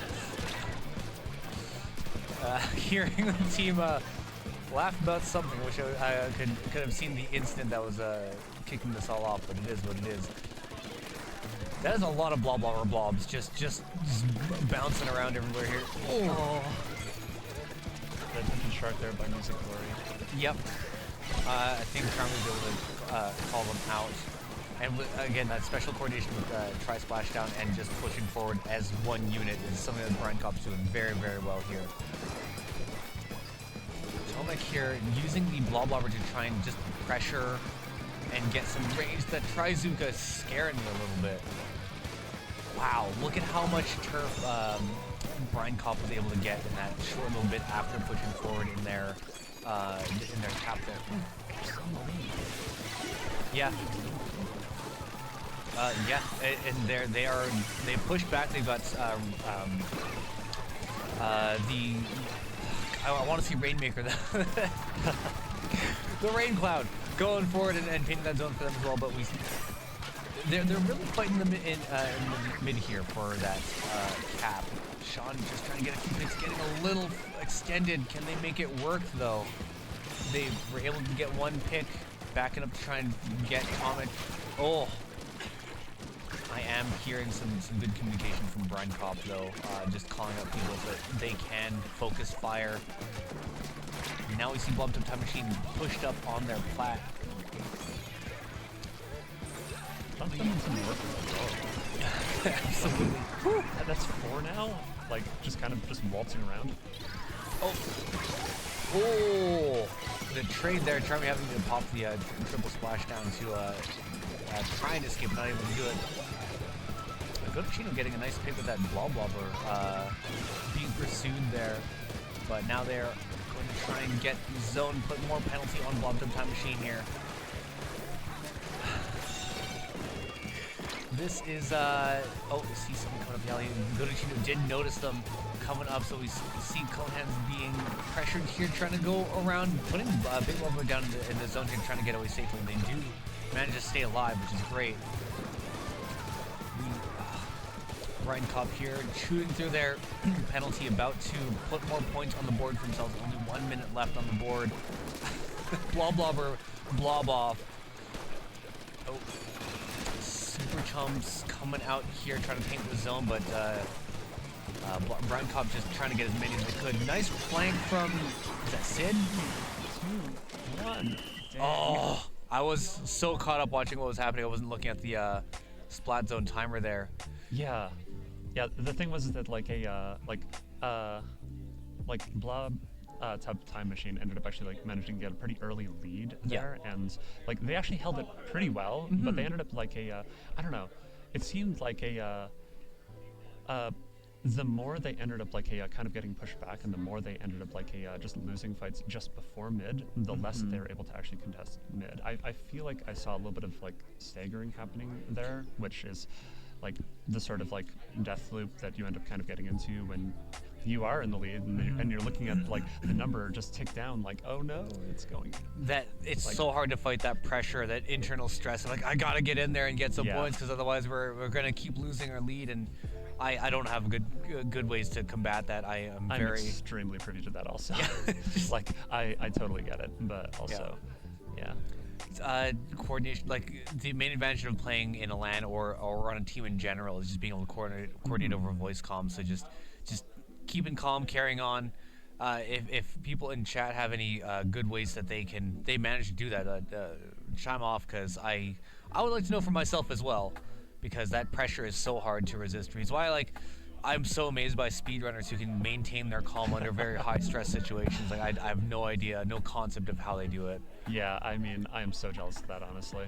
Like it's the sort of thing where like if I can perform well, that's one thing. If I can perform well in front of people, that's a completely different thing. Like I call it curse of the eyes, literally, because it's like if there are eyes on me, it is like, all right, well, good luck me. And I feel like that is pretty often the case when you realize like you are doing something on stream, or you're doing something in like a somewhat like competitive setting. Yeah. Oh, it doesn't even have to be a competitive setting. For me, it's like when I'm in a meeting at work, and I'm like, I have to type something out, my fingers stop working properly, and I can't type anything properly. But we are, for the third time in a row, seeing the match 3 being played out. They're going for Clam Blitz at Humpback Pump Track here. So this round 3 being Clam Blitz seems to be a popular pick, which I'm super into. So, in terms of comps here, we see Brinecop with a bit of a comp change here. Not as much long range anymore. We see Blob, and I guess a slosher or sloshing machine. Oh, that's a machine. Yeah, a sloshing machine coming out here. That's probably the most range that they have, but Charmy flexing here as an Octo Brush to I heard the audible gasp as like that hammer just materialized. Jump scares. It's the fun part of playing with Charmy. You get those gas. I'm used to screams, honestly, so she's improved in that. Oh wow, that jump. I did not expect him to succeed in jump out of that. That was really spicy.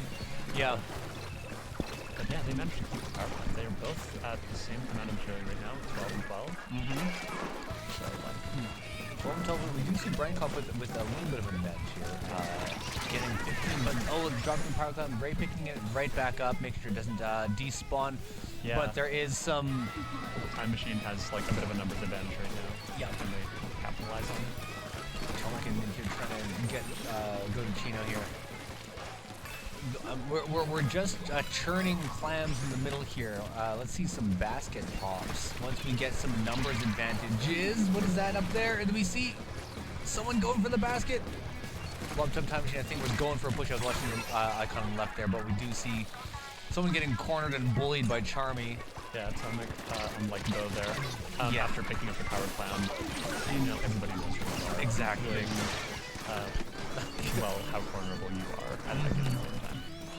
Yeah, so Brinecop getting another basket break. Sid doing a great job defending here. 2 picks in a row, 3 down on that side. So we are...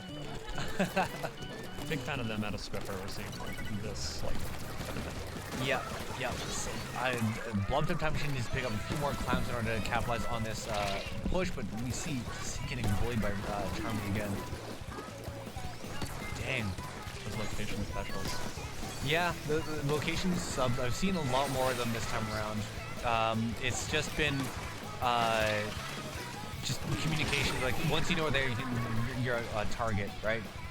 And this is a numbers game. Once you have the numbers advantage, you can push up around the bend like that and try and get up to the basket, which is very ballsy. Yeah. Not only a numbers game, also like just an information game in general. And if you have the information of where the other people are, like literally the ability to see through walls, like that is actually, like, I don't know, I always, like, sometimes I see people like a little point sensor. Oh, wow, okay. The point sensor is on something, but like, it is actually so strong when used as like a way of... Oh, Charmy, that was not the wrong one.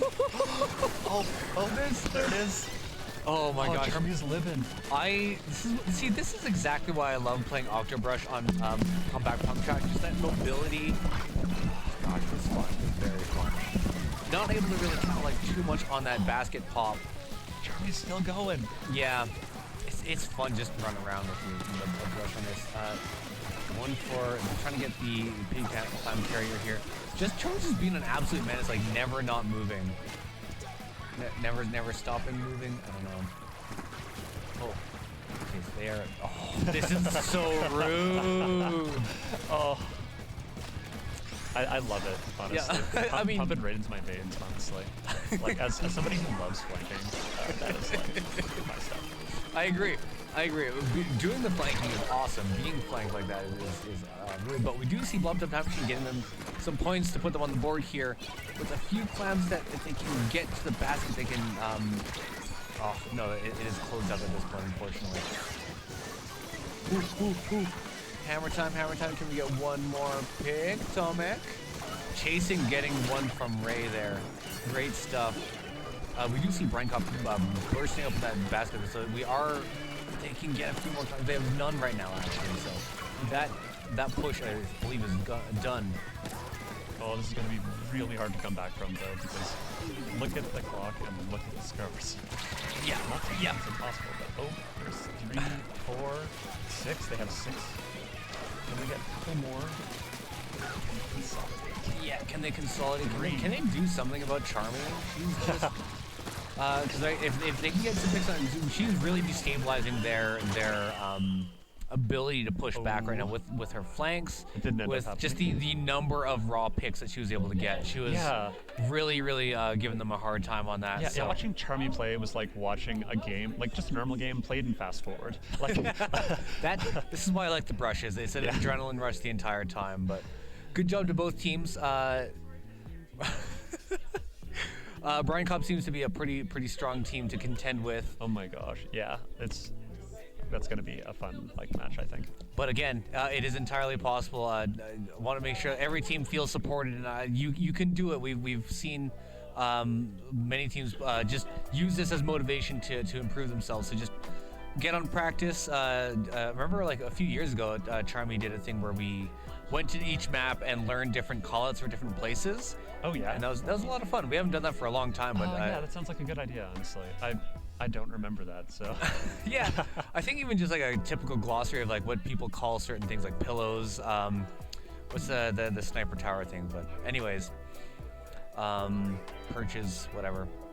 Brain is very much slowing down. So while we slow down and get set up for our next match, we are going to cut away to a little bit. But thank you for doing some commentary with me, Ark. Thank you for having me. Yeah. We will catch you later. See you in a bit. See you Don't around. go anywhere though. Hello. We are. Go on. Are we live? We're live. You were talking. Okay. No, Well, we're live. now. I'm looking at you. Okay. Go so on. we are live currently. Yeah. Apparently.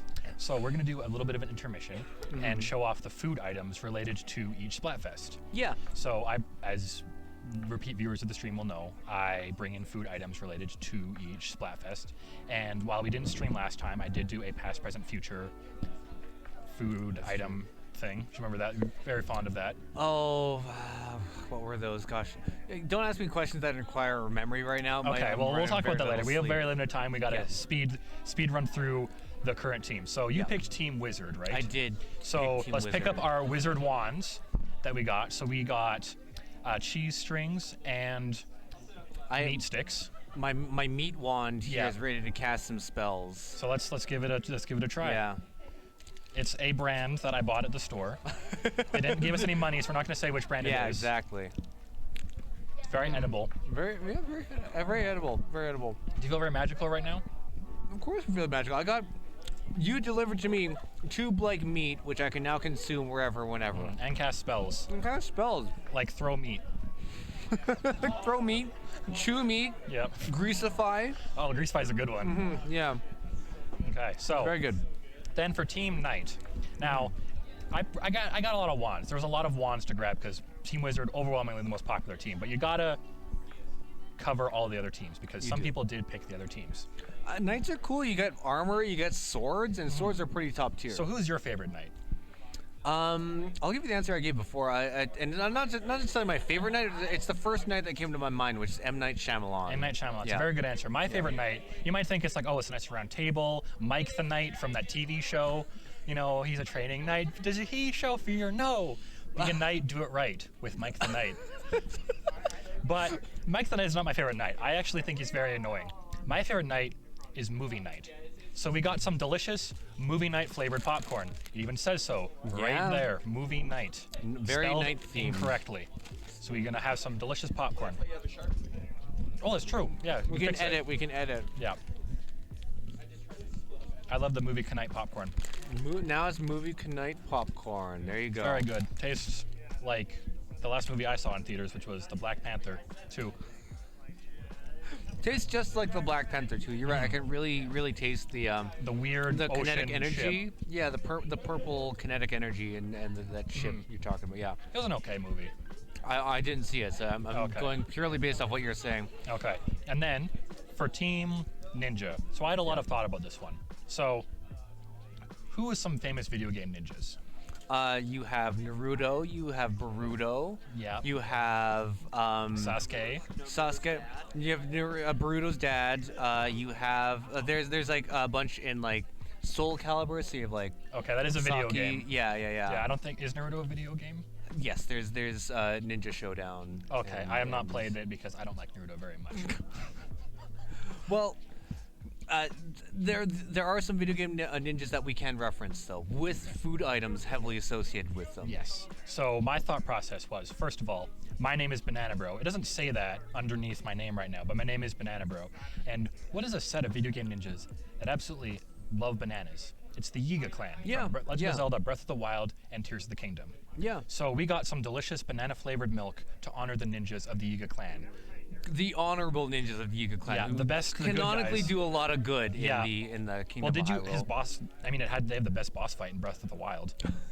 Love that guy. That was fun actually. Even in I like the ones in Tears of the Kingdom too. Spoilers. I haven't gotten to that far yet. So When you have to like actively spank the with a quick time event. oh, I gotta play it now. Yeah, you got to get Man, to it. I It's a gotta- good time. So Andrew is unfortunately not able to drink the entire thing. Yeah, yeah. Because his stomach is poor. So I'm gonna pour him a little Yeah, bit. pour me a little Banana banana milk. flavored milk. And I'm gonna drink the entire thing.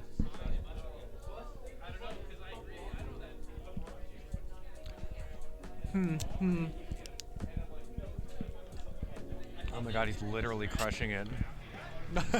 So while Canada is continuing to chug, don't worry, we have Clan Blitz coming for our round 4 start, but he is in fact still chugging. Oh my gosh, we got the smash cut.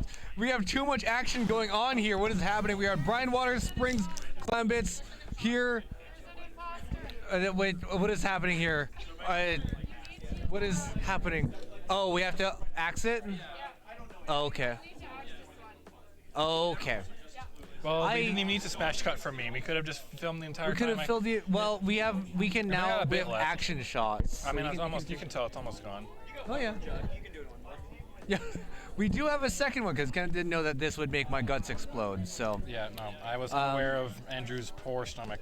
my poor stomach that's still. Oh, that's why you couldn't have the cheese. Well, yeah. That makes more sense. Well, now. I can have cheeses. It's just I have a You threshold. poor man. I have a threshold because yeah, I know.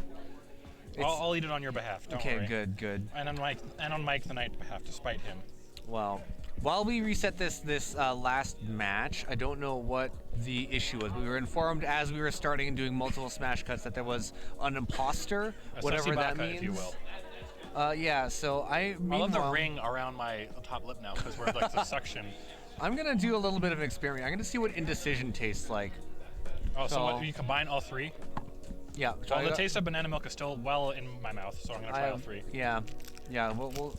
Oh, we're finishing the banana milk. I'm just gonna switch this around the bottom and the dredges of what I have. So I'm not gonna open that last little thing. You can also there. mix it with the pumpkin juice you have that I brought Okay, you. fine. I'm just gonna. Okay. Oh. Oh God, no. Good, right? Yeah, I love it. Banana milk with sausage. Do not recommend. I recommend it. Oh, Banana Bro boy. officially recommends it. So the first match is happening with Clan Blitz. Andrew currently has his mouth full with delicious flavors. It's like a party in my mouth and no one wants to be there. Good boy. Relate to that. So we are on Brownwater Springs with some Clan Blitz. I'm happy to see all the Clan Blitz we have this time around. This one here making a big push up to the basket already. Do we have a power clam though? What we do? They're Yeah. already half done. I was sorry. I was They're gonna wipe out myself. though. Still, 62 right off the bat is a Pretty good. fantastic push. So, Blob the Time Machine is gonna have to find a answer for it. But that being said, they have a power clam put together already, and they're Two power clams. a pity clam picked up, I believe now. So, if they can get a few pits here, get Lavender out of here with that pesky Nautilus. There's a tactical eruption. They do have the tactical advantage. Ooh, that would do a nice jump out of there to maintain special, which they do have. Oh, they do. That's the barrier. Yeah, they're gonna. Yep, there it is. That's what And they the were saving bubble. for. Well done with that defensive push. Blob the Time Machine doing a great job of pushing them out of there. The Splat of the Future only able to get 20 points in, but it's better than nothing. So, frontline Nautilus? Question mark? There's too much happening, and I'm having difficulty commentating. Tomek got a splat. Good for Tomek. Good for Tomek. Good pat yourself on the back, right? Oh, But Lavender got good for Lavender. Good for Lavender. Now I'm partial because I've commentated on both teams' success. Well, you're unbiased here, I think.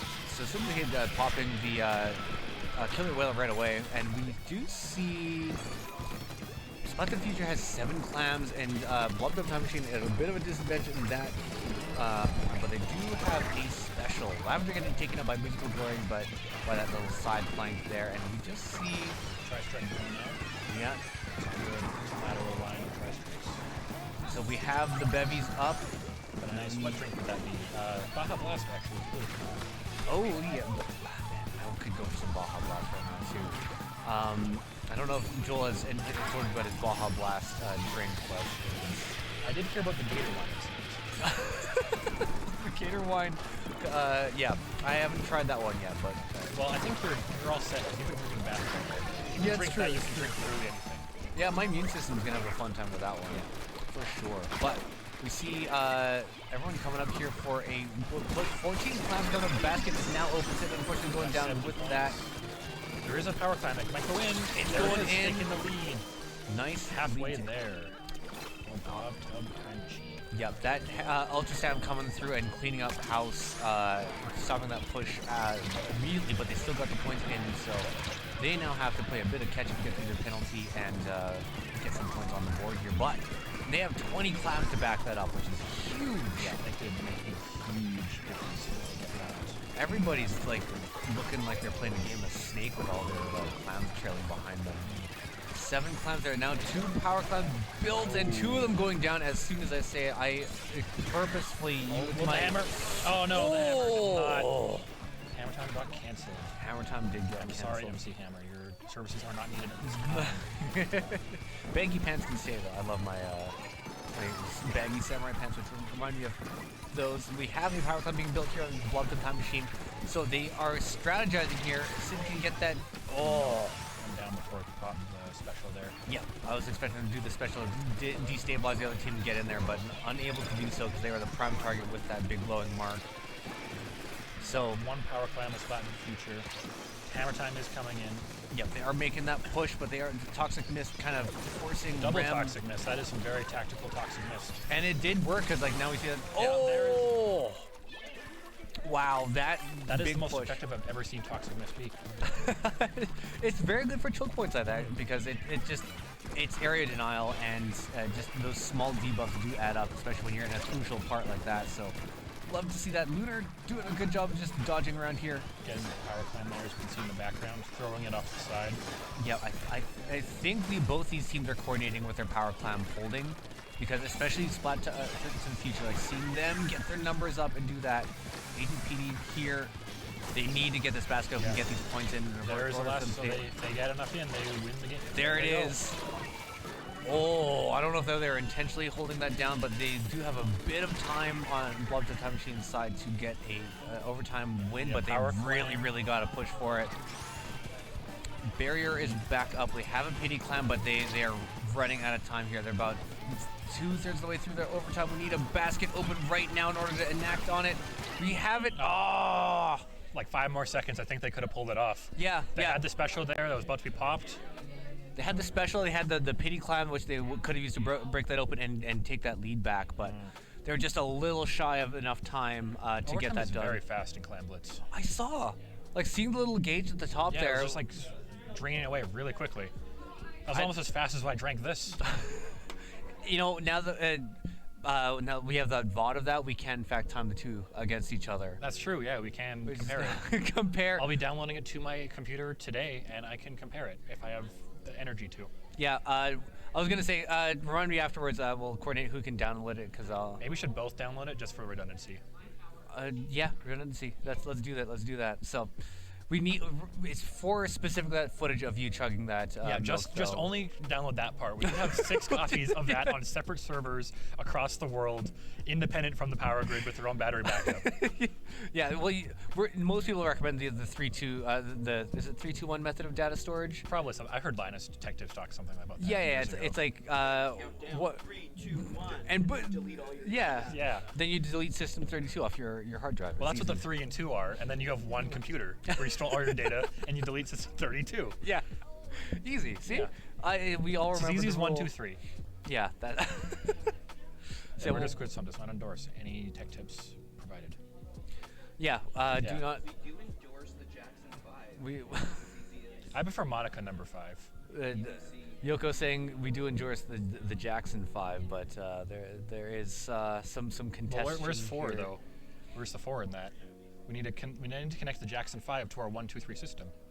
I'm trying to think of a band with the name 4 in the name, and all my brain provided was 4Kids, which they do informative dubs of classic anime. Kids Bop. Oh yeah, There's more than Kid- 4 of them though, unfortunately. Yeah, it doesn't really. I mean, they all sound the same, so there could be only 4. Yeah. All right, so we have Splat zones at Ship Cargo Co. Now, what is your opinion on this map? I was trying to remember what the layout was when you mentioned that, so I don't know. Your opinion is not memorable enough to remember. Well, what's your opinion? It sounds like My you probably opinion have of one. it is too much like a Tetris piece. Just right narrow through the middle. Like the long Tetris. Yeah, piece. just the long. Like the long piece is usually the best piece, but in this case, I want it to be like what it looks like after I play Tetris for like 5 minutes, where it's like this whole big mess. There's holes everywhere. It's like 300 layers tall. When are we gonna get like a Splatoon X Tetris thing where you play a match of Tetris and then whoever loses has, with their like entire screen full of like messy blocks, that becomes the stage which is like auto-generated. That is a amazing idea. We should call John J. Nintendo right now. John J. Nintendo. I've got a maybe $1,000 idea for you, Mr. John J. Nintendo. It's gonna require a lot of dev time and probably not pay off, but anyways, we have splat zones here at this map that I definitely know. Yeah.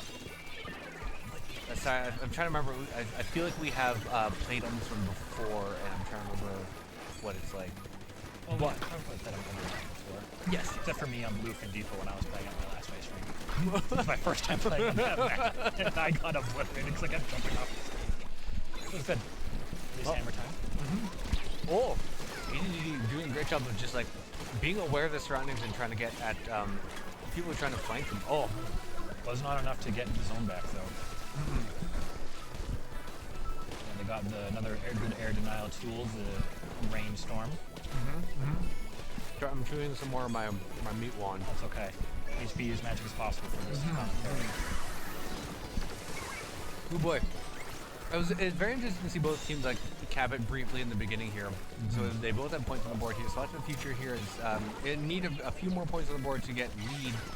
But Lose right control. now, Will they get the penalty? yeah, can Blob Time Machine get that penalty on? They do. Only a so. 10 penalty, though. I'm not devastated. I mean, it does even the match out together quite a bit as it is, and we do see Spots here put that down. They are all, there's a lot of mid-range weapons here, isn't there? Like there's an Aerospray, Squasher. I think the longest weapon is the weird bow that I can't remember the name of. that we discussed Wellstring. last time. Wellstring. Yeah. I learned that from Yoko today. Again. But yeah, we see Blob Time Machine in control again, almost through their penalty. And as soon as I comment on who has zone, they always these players are conspiring against me. But they have it back. They are maintaining their lead. We need to see a little bit, a few more picks from Spots to the future in order to get them a nice, good foothold here. Survived, yeah, but will the chumps get them? The chumps. Oh, this is not looking good. That was a really rough situation to be in. A little battle here between Tomek and Agent. That's Puddle Duck. Puddle. Oh. He's wearing the suit, so. I was like, I didn't recognize Agent PD, and I was confused. But yes, part of the Halloween costume for Puddle Duck is a nice like bodyguard-esque looking thing. But look, push into a corner, but does get one pick with their special, which is always feel good with that hammer. Splat in the future is now ticking down their counter. So, ooh, this. Will they drop on? That was a. Oh, that was effective actually. That was very good. Using that to just charge in there, get basically most of the zone, and then capitalize on that right at the very end there. They are working through their penalty pretty good Yeah, here. that was a good. Oh. That chicken got just triple splashed down right on top of it. Music Glory Alright. jumping in. Yeah, we see them. Spamming the auto bombs. Penalty is chewed through officially, and they are working through it. This Lunar doing the same Getting maneuver. a double. It is Will they it's get the very triple effective. with the hammer? It's it's so quick, and they don't have a lot of time to react. And like, there's really no defense against that. That's a great pick on their part. Reef Slider coming in clutch there, but we do see Blob Tub Time Machine recapping, getting another Some penalty back on fancy Splat. footwork on Lunar's part. Yeah, I'm Really amazed. good. They're still alive and getting One. picked still. Oh my gosh, Puddle Duck putting up a fight here, and Getting wow. insane plays. that was some fancy footwork and very well done. Now we see Blob Time Machine through their penalty, trying to get a few points in, but Spots in the future doing a great job of just stopping them, putting another penalty, and like really just kind of holding them back so that they can get through their penalty and chew through. So they have a lot more points to get through, but they are in pretty good standing right now. They're putting up a really good fight. Lunar coming in with his drop down reef slider again.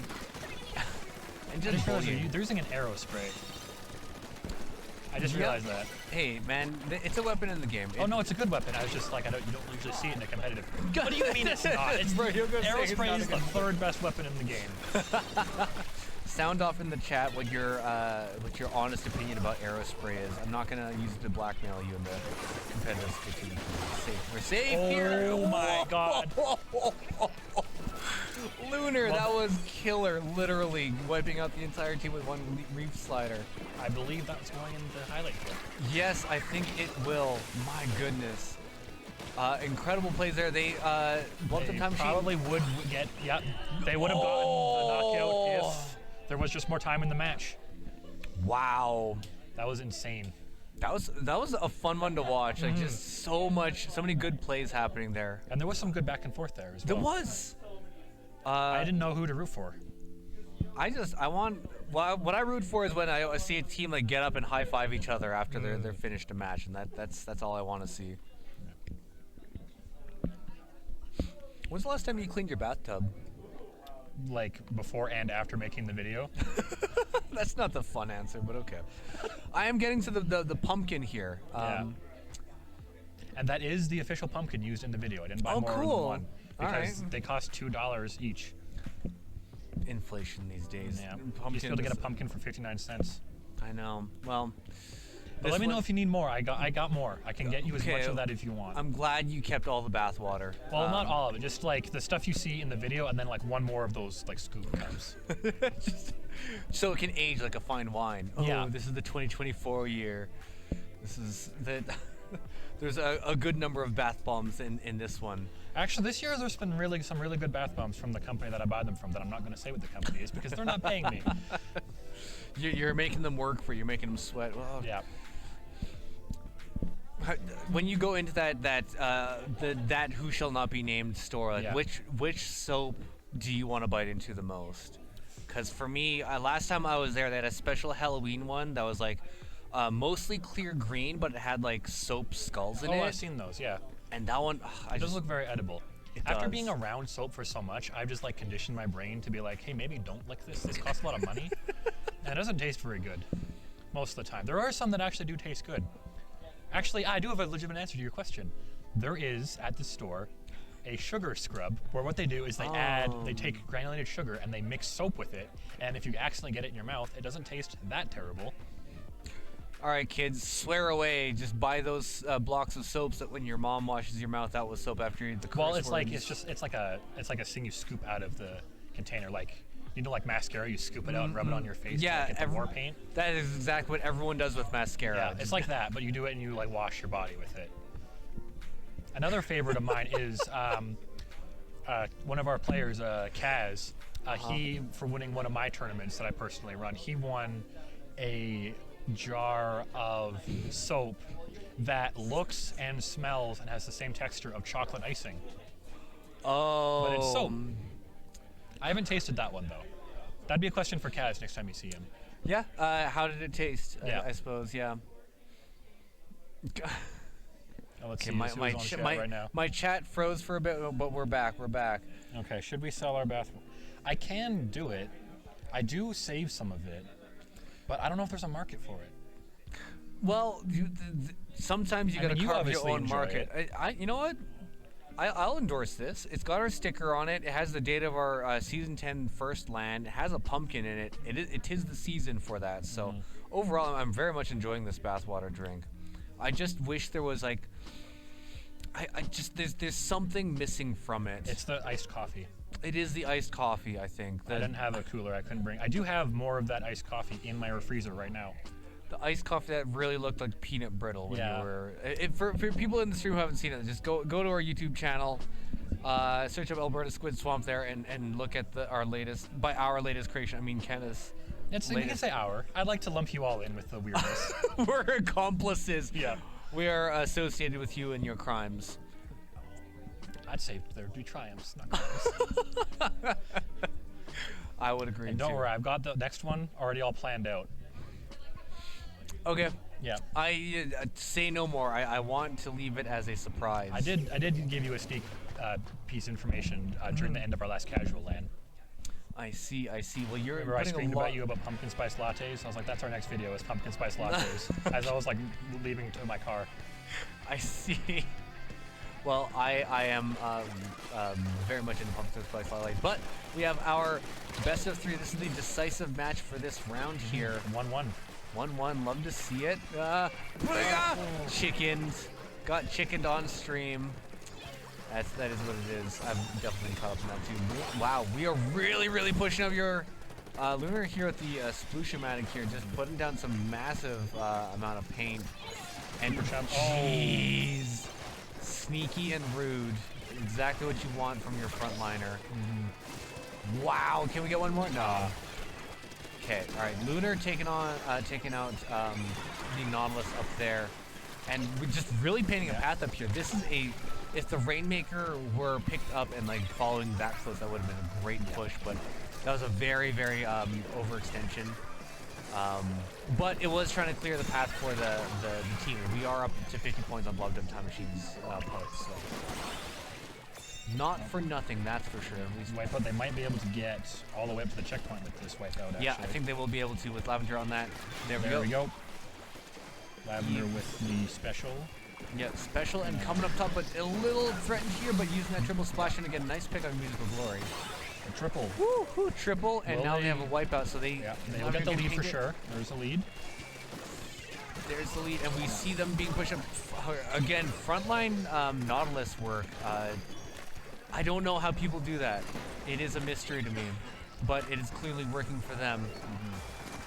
Up to 18 points on that push. That's a very nice push for them to have, especially this early on. Right now, it's still anyone's game. Absolutely, there's plenty of time for them to get back. Agent Puddle Duck, they're doing a great job of just squid rolling out of there. Yeah, they got the hammer. I'm assuming they're going to start MC hammering all over the place fairly shortly. I am shocked players lived there. I didn't know where that ink was coming from, but they managed to survive in that little corner into the ink storm. Okay. Yeah, they're just chilling. Try sloshing around, you know? It's just making it work. Another path right up to the mound. There's the hammer. There is the Rainmaker pick up if they can get a few more Lunar's down. hits. That's not good for Blob Tub. Yeah. So we see them trying to push up here a little bit. Got the rain coming down. Yep. Oh, there's the Agent rain Puddle is Duck. out facing the rain. There is more points on the board. We need a bit more ink on this mound. Can we get it? Oh, 1 point away. I haven't seen one of those in a while. yeah. So it is right there on that mound. They Blob Time Machine now has to knock out in order to win this. Doing the safe method of just jumping down, making sure they got to get all that ground back. Yeah.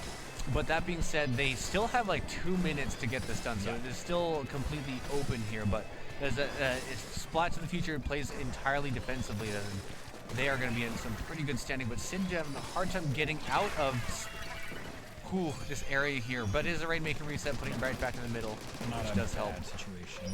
No. You got the try straight coming in, giving that pressure. Yeah, Spots in the future, though, like, just not willing to rest on their laurels here. Immediately picking up that Rainmaker and trying to get some push this way up there, and they can be as rude as they want Yeah. at this point. It's 2v2 right now. Supercharm's coming in. I don't know how effective it will be. Ooh, this is pretty dangerous there. Rainmaker's still alive. They need to take out Agent Puddle Duck here, because right now this is the time that they are not progressing towards their own goals. So Rainmaker is down. They got the...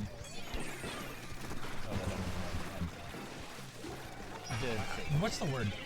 Where they track people. Oh, wave breaker with or Point sensor, those are the words. Yeah.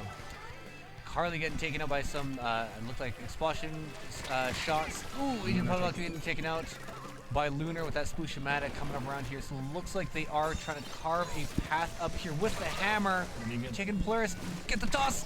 Oh, not able to get that last pick at the very end there, but still able to paint a little bit up there. 30 seconds. They gotta get a knockout to win.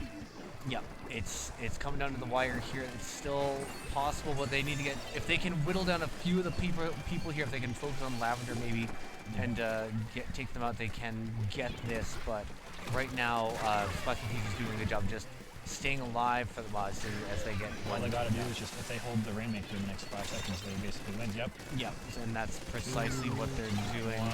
They lost it. Overtime. Overtime, it's still possible. We do see 2 down on both sides. 3 down. Quicking, very quickly ticking down, using that hammer to try and pop the barrier. This is not a very good position for them to be in. They're being pursued by the bucket into this little nook without a really good way. There it is. Whew. Very close match. Yeah, that one could have gone either way. Those two teams, I feel, are very evenly matched. And I'm very excited to see more from Spot to the Future and Blob Dub Time Machine. That was fun matches to watch. Very fun matches. But we are going to get set up for our next set of matches. Thanks, as always, Kenneth, for bringing the Splatfest themed food items, as you always do. It's a tradition at this point. I can't stop now. You've put yourself into a position where you're going to have to. Yeah, so, forever. Forever. The next 40 years, Ice Rink 256 of the Squid Swamp. I'm gonna be like, okay, we're gonna make our own Splatfest now. Yeah, I would love to. But anyways, we'll cut to a quick intermission. Don't go anywhere. We'll have more matches coming up. See you in a bit. And we're back with more Splatoon action. I'm here with Rosalina. Hi, everybody. And little Luma. Don't forget Luma. Oh yeah, can never forget the Luma. Can never. I did not make my own Luma. I got this little guy off of Etsy. So, yeah. Excellent. Yeah, and so for this round coming up, we have Clamblitz on Brinewater. Yeah, on Brinewater. Excellent. Definitely the best mode for Brine Water, I feel. Yeah. It's almost as if that was in mind when this map mode was being chosen. I don't think we'll ever know for sure, but we can speculate. If only that we could get the person who made the map list on stream, that would be very interesting. But we're going to be jumping into a match between Fintersteller and Groundcod Day. Now, Groundcod Day we have seen on stream before, and they had a very strong performance. I don't think that they've lost. No, they have not lost a set yet. Yeah, okay. So, yeah, they have definitely had a very strong showing today. For sure. But Fintersteller's also been doing some plays. They're short a few players today, so... Yeah, that could definitely be contributing to... They've not had as many wins today. I think they've taken a couple of games, but they haven't taken any rounds yet, like any sets. Well, maybe this will be their set. We will we'll see. see. Now, Clamblitz on Brinewater. Definitely a map that you definitely want a solid backline on this map. Yes, yes. What else? What would you run on this map? I mean, well, especially for Clamblitz, I feel like having a bubble is always a good one, especially on this one. If you can place it in the right position, it can be a really good way to get in and protect your team. What have we been seeing from these teams so far today? When I did a Groundhog's Day previous match, we did see Timothy putting in a lot of work with that decavitator. Oh, okay. Definitely a weapon that, once it's in the right hands, that thing is terrifying. Oh my gosh. If it's not, it's, you don't have to worry about it too much, but it's true. In the right hands, it is downright scary. And Tim is definitely is definitely a strong player in our community here. So Absolutely, definitely one of the players to be watching. But that's a bunch of very strong players in this match. yeah, definitely. Interestingly enough, earlier in the set, I saw Matt and Tim run double dualies, double dapple dualies. Interesting. Try saying that 5 times fast. Double with the yeah. It can't be done. Cannot be done. We tried it here on stream live. Confirmed, cannot be done. Cannot be done. But I know Zamurai is typically their backliner. I've seen him pull out a few different things today. Oh wait. Or am I getting? No, I think I'm getting him mixed up with another player. We have Splatana Wiper and Zap and Blaster. we've been fed false intel by a rogue actor. We can't explain it, but we'll be jumping into this match pretty quick here. So yeah, definitely a map that they're probably gonna hang back a bit, try to get some picks from long range, and then we'll start seeing some clashing in the middle as they try to get clams and yeah, one get the thing score. that's interesting about this one is the basket is a lot closer to mid than a lot of other maps, which definitely makes control of mid a lot more imperative, I guess, for pushes. Definitely. But it also means that you can sneak in with clams a lot easier. So I definitely expect to see some strong frontliners. I'd love to see a brush. Oh, actually, I think we have our own Andrew filling in for it's you. Groundcod Day. It's me. I'm in the game. How'd you do that?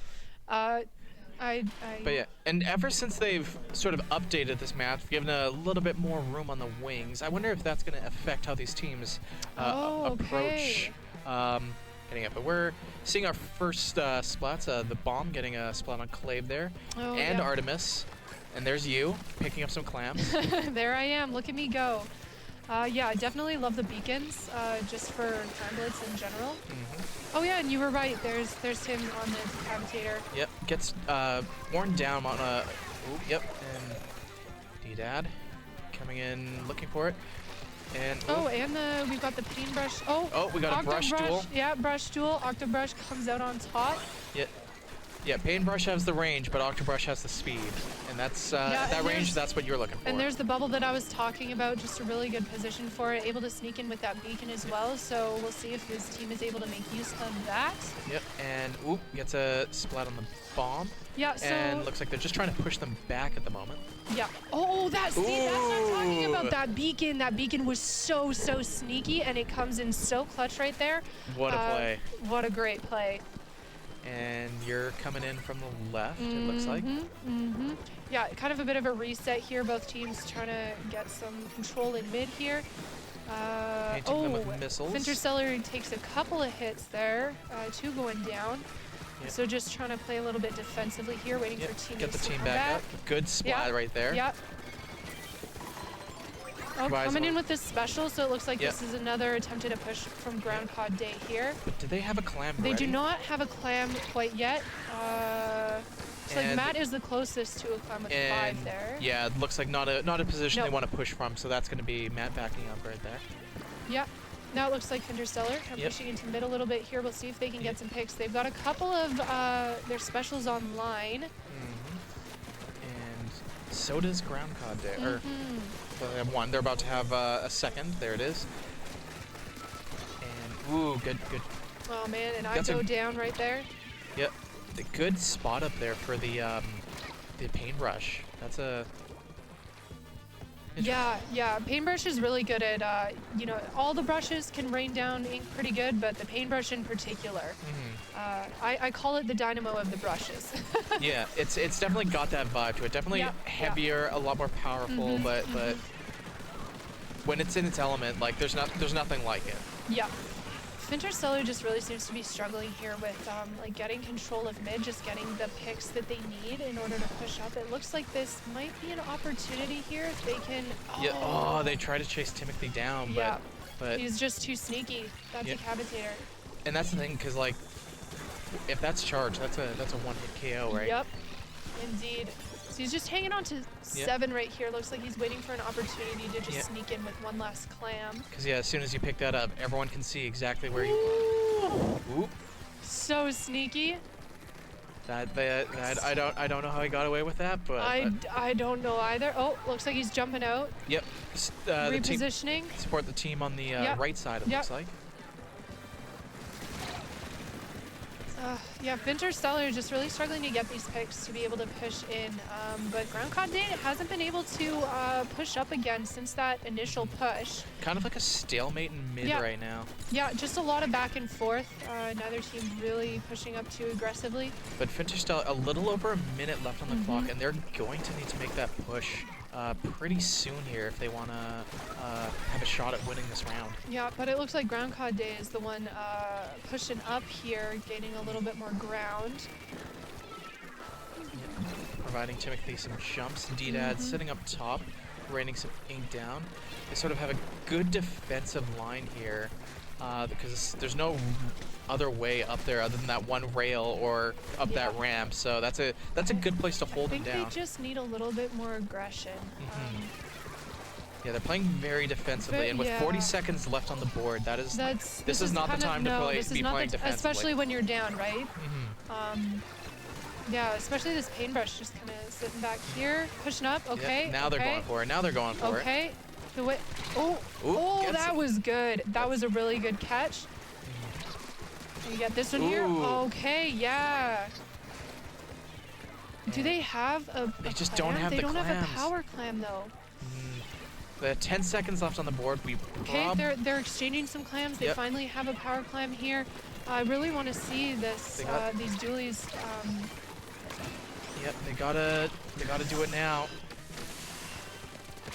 Oh, yeah, I don't think so. They just didn't have the support there that they needed. He's running for. Okay, they broke the do have basket, points on the board. But Groundcod had 4 players up. They just didn't have the people. They didn't have the clams in order to be able to, follow up on that. Unfortunately for them, but a good showing. They were able to make something happen at the end there. Yeah, for sure. But I definitely agree with you. Groundcod Day was really dictating the momentum of that match, and even when they were on the defense, they were still the ones dictating the rhythm of the match, and I think that's why they were able to stay on top there. And Fintersteller able to hold their own, but they just needed to push forward. I think they need to be a little bit better at taking advantage of those little moments where they had the numbers advantage and use that to push up as a team in order to not only get turf but get those clams and get some more picks, because at the end they were really scrambling to try and pick up clams and get that pity together, which they did, but just need a little bit more aggression. Yeah, for sure. And I think the other thing to know is these teams have known they're on teams together for less than a week. Yeah, that's also very true. Clam Blitz, definitely the mode that requires the most sort of knowledge of your team, your strengths, what you're good at, what you want to be doing as a team, right? And I would argue that Groundcod Day has players that are more used to playing at in this type of environment where they're playing on a team that can communicate. We do have a couple of new players to the scene on Fintersteller, which I'm sure that there is some adjustment there to call-outs, to working together as a team rather than in solo where you're just trying to make plays happen by yourself. Yeah, for sure. Looks like they've chosen tower control for their second run on Ship Cargo Company. I think, is this the smallest map in the game? It's definitely one of them. It's definitely one of them for sure. We don't have Black Belly anymore, so. This is true. It's definitely a toss-up. But I would definitely expect to see more of a focus on frontline on this map, since it is a smaller map. And we definitely saw some really solid frontline play from Timothy and the Bomb. So they are going to need to come up for an answer with that, especially on a small map like this. Yeah, for sure. And I know Timothy, I've played with him before. He is so good at those flanks. So they're really going to need to keep an eye out behind them on on those flanks, just to make sure that he's not you know, sneaking in behind them and getting picks. But on the inverse, like on a smaller map like Shipshape, a heavier sniper rifle or something might not be the best choice. You might want to opt for something a little more mid, a little more versatile, something that can actually frontline in a pinch. So we will see. Yeah, that's kind of what I expected. We're definitely seeing a lot more aggressive comps. The longest range being that heavy edit coming out on the side of Fintersteller. We've got double dualies as well, which is interesting. Yeah, that could work. I'm trying to remember what specials are on those off the top of my head. I see one with the triple splashdown. Yep. Of course, the paintbrush, I believe that's the one with missiles, so that'll certainly be helpful for towers. Yeah. But Groundcod Day are oh ready. my goodness, just run. Just got chased down there. Yeah, just a bit of back and forth here, but it looks like Fintersteller coming out on top here, able to get a little bit of a push going. And I think that's going to be their lead. Again, very early in the game, still very much anyone's game, but if they're able to break through that first checkpoint, that's going to be huge for them, I think, because that first checkpoint on this map can be a doozy.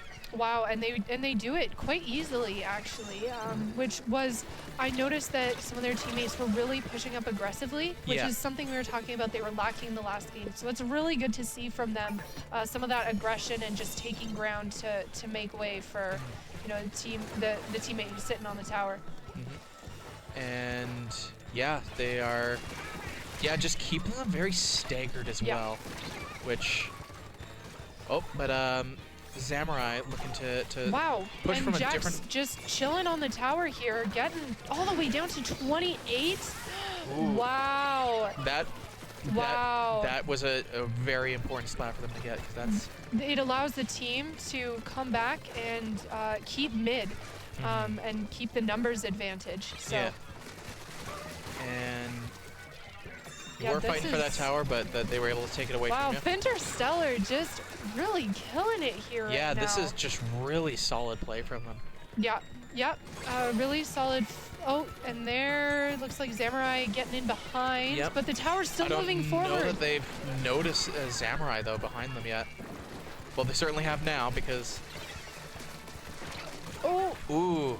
Wow, look at this team. The aggression here is amazing. No one's on tower, though, so it is moving back towards the middle. Yeah. But I would argue that the space that they're keeping by being so aggressive was probably a good priority there. That's it's putting them in a solid position. Again, sort of back into mid here. Clave on the back. Oh, Clave doing really good on the back line here. Just throwing that cooler on tower to allow teammates to easily access it. Yeah. Getting Timothy on the Rink good pick. Just holding this back line, you know, making it safe for teammates to come back in, to jump in if they need it. Yeah. Got those missiles Fintersteller just really seems to have figured something out here. And looks like you got called out there. It looks like I did. But that's not able to get out of the way in time. That triple splashdown, so much more dangerous now. Yeah. I remember the Splatoon 2 splashdown days where it was just so easily canceled. The triple splashdown definitely posing a lot more of a threat here in Splatoon 3. And Timothy with the blaster. Okay, so this looks like the first time that we've really seen Groundcod Day taking some space amid that double. Really well done, but Clave, wow. Just still holding mid here so well, and Groundcod Day wasn't able to make anything of the double that Timothy got there. Yeah, and we got 1 minute left on the board here, so Groundcod Day is really going to need to make a play right now. I really think that not having a backliner, even though we were talking about having more aggression on this stage, is actually hurting them right now. Clave just doing, like, we're not seeing a lot of these, like, you know, doubles, triples, whatever. But man, he's just holding down the back line so well. Absolutely. It's goes down. Yeah, getting a little stuck there, but you know, Jack's coming in. getting that revenge kill, or revenge splat, sorry. And yep, Wow. Samurai goes down, and the bomb. It's like 20 seconds Yeah, left on the board. he's trying to make something happen here in mid, trying to take Clabe out.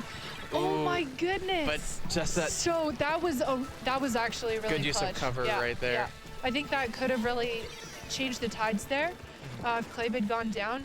But it looks like Fintersteller on the tower in these Yep. last few seconds. They got soda up. But they are 2 down, but it's just not enough. Wow, that was a little bit of a awesome pop-off game. there. Yeah, definitely a bit of a pop-off. Yeah, just hearing a lot of cheers on the side of Fintersteller. I think that was a really big morale booster Yeah, for them. and sometimes that's what you need in a set is Yeah. hey, you've had a few rough last few games. Yep. Your set's not going well for you, but sometimes that one victory is like, oh wait, we still got this. We're And still especially a victory against a team that has been doing so well today. absolutely. That's definitely gonna bring some confidence. I'm very curious to see what the counter pick is gonna be here. I wonder if they're gonna bring it back to Clamblitz just because that did work so well for them in the first round. I It's can on certainly see that. Inkblot, which is, I would argue, a good Clamblitz map. Another one of the smaller maps in the game for Yeah. sure. I feel like Groundcod Day definitely benefits from their opponents being spread out. So I was going to say we could see a Splat Zones or a Yeah. Clamblitz. Yeah. Because Timothy wants room to make plays, going for some flanks. The Bomb, also a very solid frontline player. Definitely. I think Samurai, that a this very is- solid frontline player. Yep. Like they Yep. got the front down. They just Yep. need to split them up a little bit. And Yep. I think that's their play here, is that they want to split them up here. Yeah, for sure. And I will say, even though this is a smaller map, I would say backline is really important on Absolutely. this map. Yeah, those platforms you have are really easy to defend from. They have solid cover. Yeah. So a really strong splatling or a really strong sniper can put in a lot of really good work here, even if they don't have full coverage of the map itself. Like just seeing that laser Yep. beam strafing around is enough to like, all right, we need to stay in cover because they will get us. Yeah, definitely. As a frontliner, I can confirm that laser is very intimidating, especially on this map. Same with the Splatling. I would love to see. I don't know if there are any Hydra players on either of these teams, but good Hydra on this map. Ooh. Yeah.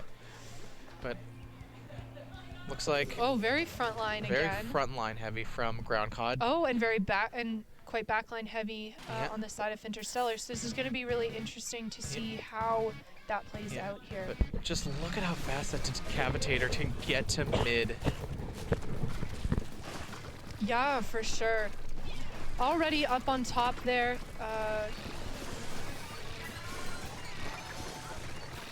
And then, Yeah, just working on painting the zone there. Yep. We've got some back and forth here. One down on each side.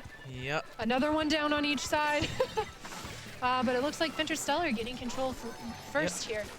Yep. Again, very early in the map, still anyone's game at this point, but sometimes getting that first score and getting points on the board early is Wow. very Man. strong use of I just have to say, Jax has been killing it with those splashdowns, both in the last game and in this one.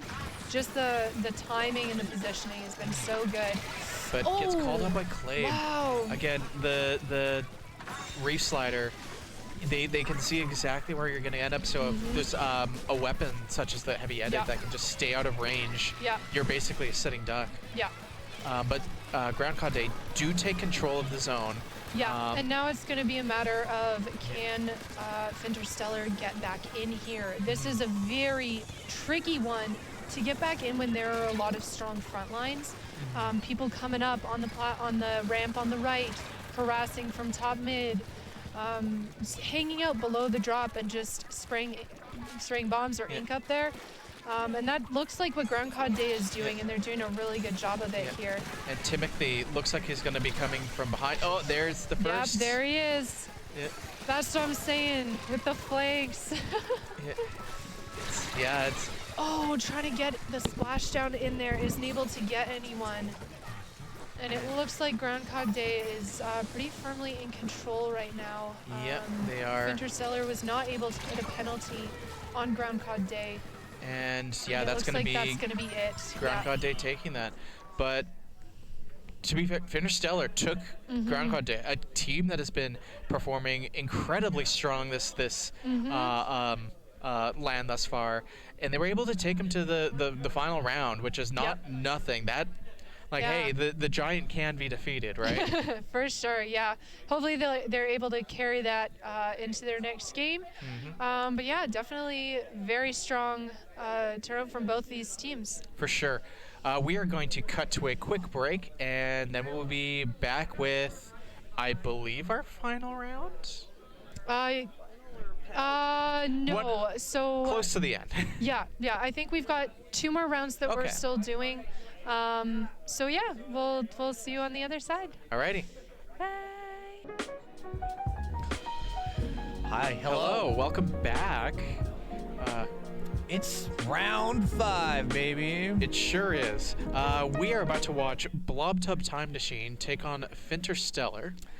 Good. Okay, Interstellar. So I have not seen their matches yet, so I'm very interested to see how Fintersteller does. I did just play against them. Yeah, I was just gonna say, didn't you just play against them? I did. You were cosplaying as rainbows in that last match. Sure was. Yeah. They were a menace on tower control. They were talking about that tower control match was wild. I didn't know how to get them. Like, they were all over the place, and I couldn't get a foothold, and didn't feel confident enough to try and flank, because I don't know why. Yeah. But that's what it ended up being. So yeah, hopefully they get to get some counter picks in there, or maybe not. Maybe they'll just slay the entire time. But I want to see more of their tower control stuff, because see how they did it. And analyze it. For sure. Well, we will see. We are going to be starting off with some splat zones on Sturgeon's Shipyard. Yep. But I get the feeling that if they do get a counter pick, they're probably going to want to take it to towers. Potentially, yeah, I can see that. So we will see. But Blob Time Machine, also a very strong team that we've been seeing a lot today. Yeah. Lunar has definitely had a lot of plays that are just like, wow, yeah, get those picks. Yeah, 100%. Watching them go, were they? No, they weren't the ones doing the frontline Nautilus, but yeah, they've been popping off quite a few times, and it's been fun watching them do their thing. For sure. It'll be interesting to see what they decide to take to this match. Sturgeon Shipyard, one of the larger maps in the game currently. A lot of really good areas to set up for some backline. A lot of very sneaky snipe spots. So I feel like we do see these teams shift more to some more long-range setups. That said, Sturgeon, lots of corners and little nooks and crannies to hide around. So I could see Blob being pretty strong here. Especially like more for Rainmaker when you're going down that side alley, but still you can paint that long alleyway, get a very quick way forward for the opening push, and then just getting that zone, just lobbing blobs down that entire bridge area. Absolutely, yeah. And zones in particular, I feel like because it's on that bridge, which is elevated, right? I feel like I could see missiles getting play here. I could see some Krakens getting play here. Triple splashdown. Splashdown for sure. Yep. I know. I can't remember who it was on Fintersteller the last round, but there are some really solid splashdown plays that we saw last round. Yeah, I got taken out by a few of them just getting cornered, like, because the area is so huge compared to Splat 2, like. Yeah. And it looks like we're jumping in. Ooh. Heavy edit to, so that's not a lot of long range. Longest we have is the heavy. Fintersteller doing a very, very frontline focused comp, but then Blob Time Machine, 3 splatter shots, or well, 2 splatter shots and 1 junior. DJ. Yeah. Yeah, they're going for paint, I think. Not a bad strategy to take on a map like this, though. Okay, Conehead putting down the big bubble, just trying to get some cover going, which is a great way to push. Zuka is another good pick for this map with a long zone area. And that's one of the hard things about this match is because of the lip of that little bridge there, is you're not always 100% sure what you're walking into. So sometimes you crest over the top of that lip and there's 3 people waiting for you. Yeah. But right now, Fintersteller doing a great job. They're ticking down to 51 points. We'll see if Blob Time Machine can get the penalty on. But some nice shots from the well string up here. Yeah, Clay keeping some. Didn't see who that was, but some good work pinning them down. Yep. Fintersteller maintaining their lead here. Didn't get a penalty on them, and they're just ticking away. Yep, they're just counting down the points, and yeah, Blob Time Machine has a lot of ground to make up, but it looks like they are going to get their cap. Yeah, nope, potentially not. We'll see what's going on here. Clave just going in here. Drinks up, probably going to pop it right here in the middle. And yeah, that one might be enough to, they just need to hold it for the next 5 seconds. But we do see some they're coming going in. For it. They're going for it. Get that penalty on. We're still in the game. 73 penalty on Fintersteller. Great job, Blob Time Machine, getting that that cap. Yep, Blob Time Machine very much saying, hey, we're still here. We're still in this game. This ain't over yet. Exactly. So. And they have a very strong position on top of the bridge right now that they have to be happy about, because that's going to be a lot easier to defend for them. Yeah, exactly. So they now that they have like that ground, they can feel free to push up with all their shooters and get picks, get some turf down, and if they can defend this well enough, they should be in good standing too. So we're already down to 34 points on their part. So. The shooters are up there doing their thing, getting picks and just threatening the entire area down there. So, yeah, and here comes Artemis. Oh, gets called out. Gets called out. We might see a crab coming, but it's pretty unsafe with it's musical glory. Not a good position to be using. There's lead. And ooh, Blob Time Machine. That's a comeback. That's a comeback right there. Wow. I was pretty sure Fintersteller was going to be able to keep that, but man, once Blob Time Machine took that, they just did not let go. Yeah, it's a map that very much, once you actually have control of mid, it is very easy to defend mid. There are a few different ways to get into mid, but if you just have a solid defensive line, you can just keep jumping in relatively safely, and that's a lot of pressure that the attacking team has to push through. Yeah, exactly. It's so hard because the side alleyways you have to take, you're either going into a depressed area, dropping down into that little area off the side of the bridge where you're so many people can just shoot down at you, or to the very left where you're again just kind of, you've got grates, you've got a bit of a jump to contend with, and you're pretty visible unless you go straight down the middle. But it's a rough one to come back to get into. For sure. Well, I believe this means you might actually get your wish, because Fintersteller is on the counter pick. We are going to be going to Mako Mart. Do you think they pull out their tower control? Tower control Mako Mart, I believe, is a pretty good pick anyways, and I think it'll go well with their team comp. So we will see. There it is. There it is. I think it'll work well because it favors the weapons that they're kind of choosing, and just again they're strong with it. Yeah.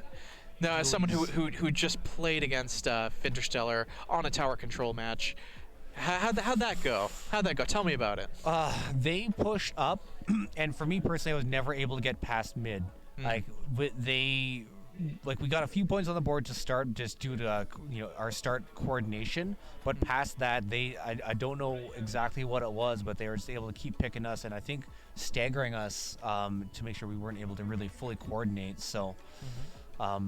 They just had great maneuverability and able to get picks on me personally, from who was trying to just play it safe, not let the bloodlust kind of take over. And even though I was trying to play it safer for a lot of that, they were able to find me and take me out. So, and Mako Mart, definitely a map with a lot of different paths on it. So I get the feeling, we are seeing a bit more aggression coming from their kits here, specifically on the side of Blob Tub. Yep. D-Dad was a menace with a paintbrush. Just the range on that thing, and it kills fairly quickly too, despite the strokes being a little bit slower than the other brushes. Yeah. No, if you again, it's a weapon that has a very finicky range, but once you're in its prime, there's nothing quite like it, right? But So- Lunar getting some work in with the Range Blaster right there. Yep, Range Blaster, and they have Kraken ready for whenever the team needs it. Looks like Conehands is building up a little bit of special here, but gets called out, and that's Clabe with the splat there.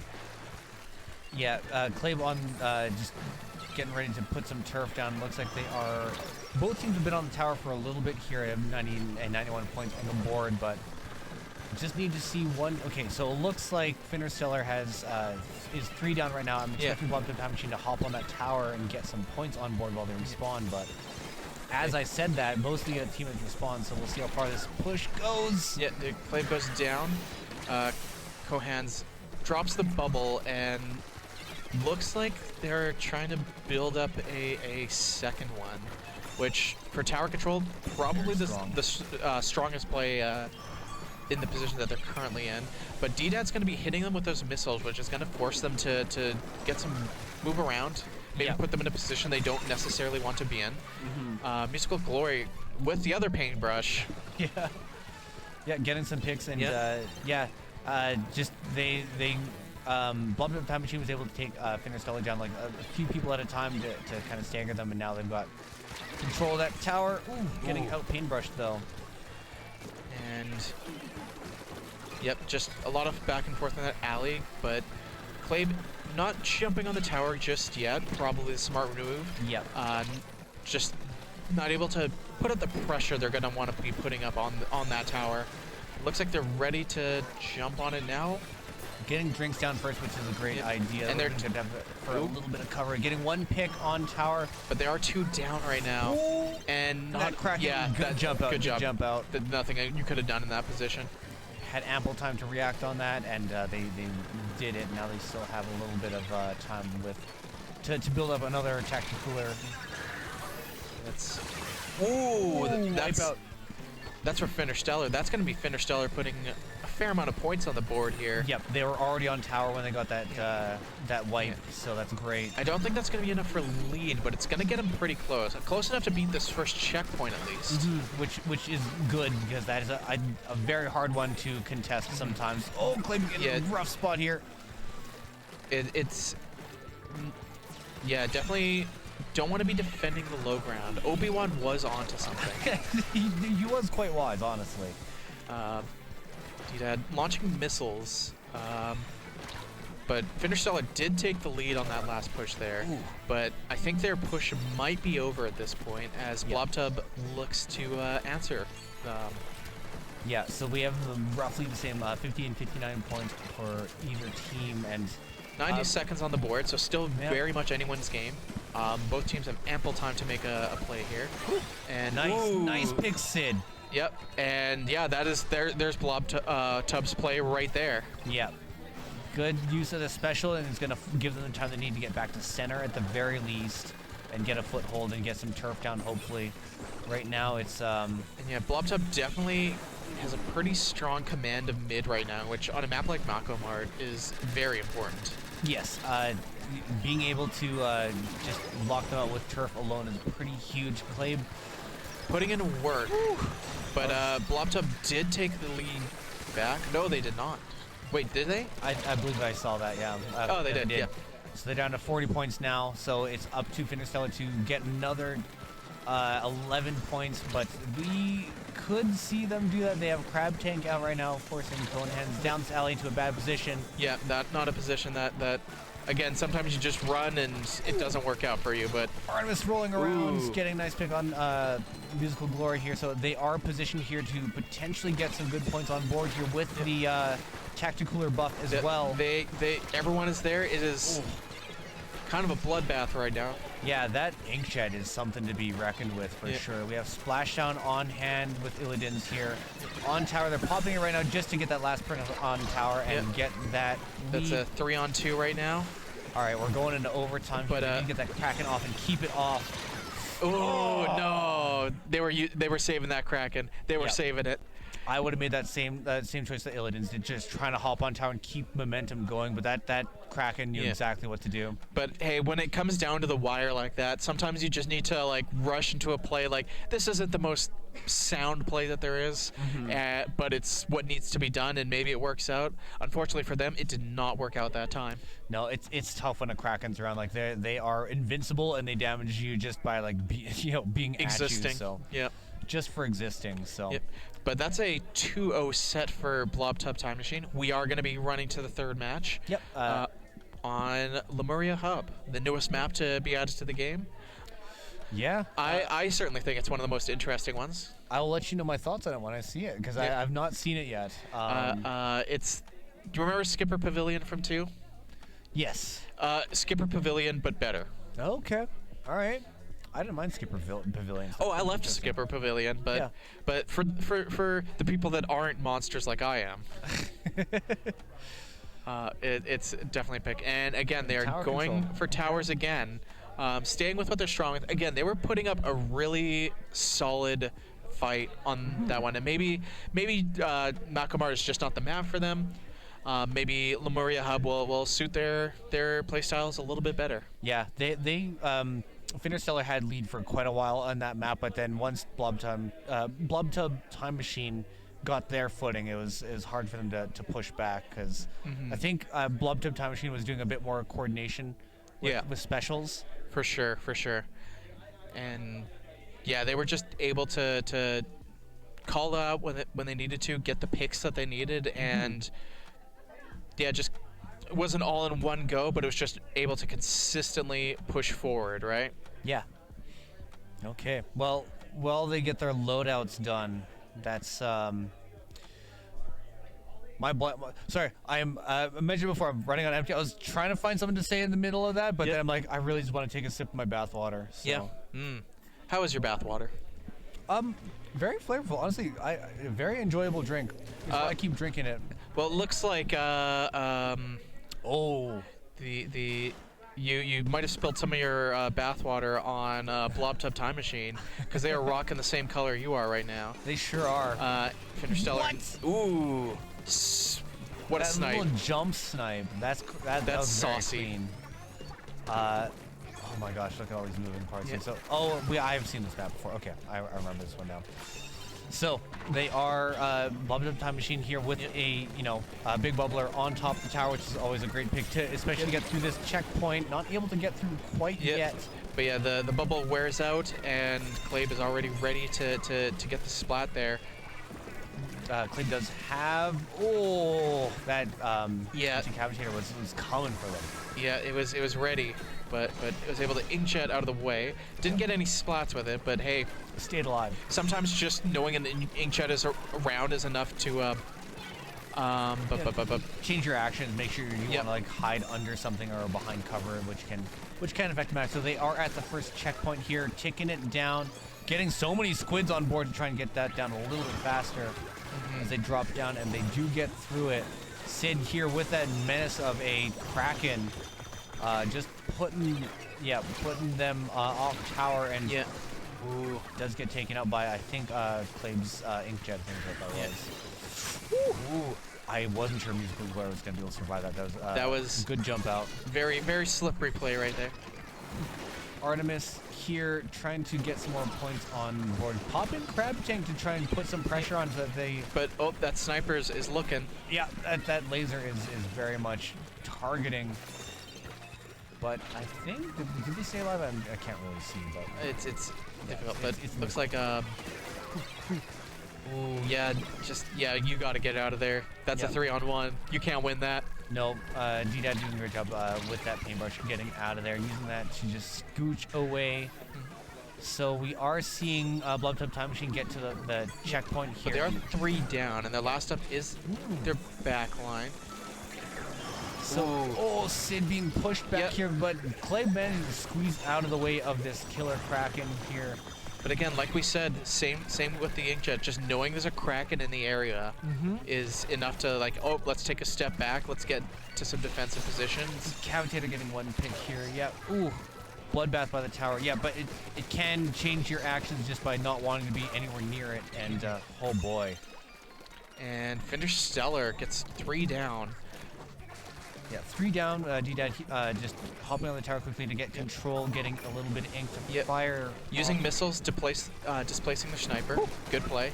Ooh, good kill. That was that hold back on that stick as they were making that jump was probably pretty powerful. For sure.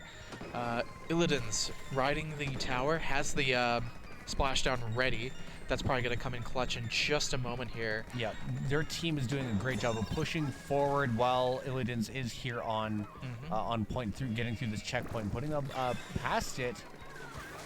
And just, they're just doing a great job just being aggressive towards the other team while Illidan's is just holding backline there. And D-Dad coming in with the missiles. Ooh, Phone hands out very close range there. Yeah, no. Ooh. Decapitator. I mean, as a brush main, once you get into someone's face, there's not much they can do. No, you slap them really hard, really fast. That's basically how you play it. Yeah. Lunar popping the inkjet, trying to get that squid that they saw around that corner. Not quite able to get that pick, but again, just making them focus on dodging around while also engaging in other battles. So that was still a very helpful pop of the special. Yep. Was that a quick right turn after that decapitator slash trying to get someone around the corner? It might have been.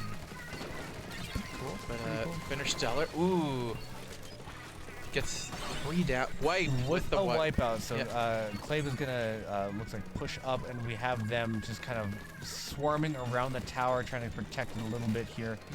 30 seconds left on the board. Blob Time Machine has a lot of ground they need to make up. It's going to be a very difficult fight for them to actually make up that ground, I think. Yeah, and again, the others, once they get past mid, they fan out and just start harassing people to make sure that Illidan's has the chance to just stay on tower and maintain objective. So I'm starting to see how they did what they did, just delegating out the push, the objective push, and then just going out there for the blood. Jeez. Oof. That paintbrush is just so oppressive. Yep, very powerful, but only slightly slower brush strokes. And that's a trade right there. All Fintersteller needs to do is just get someone on top of that tower.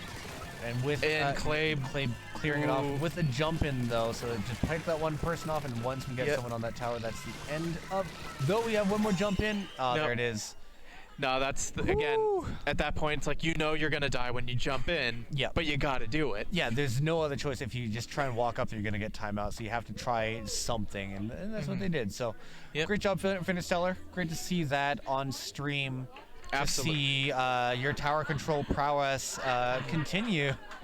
Yeah, and we are going to be hopping into our final match of the LAN in just a few moments. So we're going to cut to a quick break while we get that set up, and we will be right back. So see you soon. Welcome to our final round of our first LAN. We have Brinecop playing against Splat to the Future. Now, I hope you're ready for the most biased, unashamed commentary that this channel I think has ever hosted. My wonderful partner is subbing for Brinecop, so expect some Brinecop-sided commentary from my end. Hey, you know what? You've declared it beforehand. I will just have to do my. I'm not gonna. I'll just try and be as balanced as I can to try and center us again. But you by all means go off and support. Yeah, no, Andrew here just talked me down from creating a new role in the server for people that have specifically splatted my wonderful partner. So yeah, I'm all for giving people silly roles, but like there's that time we went bowling and the loser would have to get the flat earther role. I remember that. Yeah, I remember too because I got it because I was not very good at bowling. But I feel like they should earn it in other ways. Is all I'm saying. Okay, I can get behind that. Yeah. But again, we get to see the same set of maps that we just saw for our last set. We're gonna be starting out in Splat zones on Sturgeon Shipyard. Brinecop. We've seen Charmy put in some really solid work with some backline weapons. I saw the Hydra out earlier. I think I saw the Tent out earlier. I saw that she played a close range weapon at one point too when I was doing commentary as well. So Charmy, very strong flex player. Yes. Same with Sean, just very strong mid flex, can do whatever needs to be done, whatever the team needs. Just I think Brinecop just a very balanced comp right now. But Splat to the Future also has some really strong players on it. And it'll be interesting to see what they both take to the table for this round here. And it looks like we're about to be hopping in right now. Yeah, they're starting up. All right, let's go. So, here we go. I love that Puddle Duck renamed himself to Agent PD because I was confused at first, but now that I'm in on the joke, I very much fully support it. But what do we have for comps here? We got a Reflux. Yeah. On the side of Brinecop there. Sloshine, also for Brinecop. That's Ray right there. Yeah. And Brinecop gets the early lead. Charmy there with the Nautilus, and then go to Chino with the Blob. Yeah, their comp is particularly interesting to me because it's not really, they don't really have a dedicated front line. They're all pretty mid to back line. The Reflux would be the closest thing. Although go to Chino, I know, likes to play the front line Blobber. Yeah, which can be effective, yes. And there's especially on a map like this, like you said last round, just the Blob is able to put so much pressure on that pathway right there. Yikes! That's gonna be a clutch Kraken for Splat to the Future right there. Yeah. They've capped. They're in control now for Splat to the Future, and they are going to try and capitalize on it as much as they can now. We have 58 to 76. Pretty good. Still early on. Still very much anyone's game. Yeah. Brinecop's going to be looking to get a few splats here. And Sean going in for a very aggressive push up, getting taken up by some... No, that was to set that up. Damn. Oh, what a play. What a play. Good stuff. Trying playing that frontline Nautilus that I'm seeing a little bit more of here and there.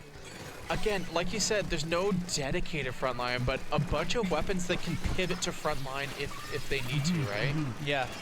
Like that is the whole the Nautilus shtick, you know. You can charge up, move around to where you can unload, and it can do it. So. Yeah. And Rem looking to set something up with that Splatling, but okay, cracking at a very good time. For and safety. The hammer. That's going to be a lot of Brinecop is going to want to get into cover in this scenario. Yeah. But I mean, effective. They were able to maintain control.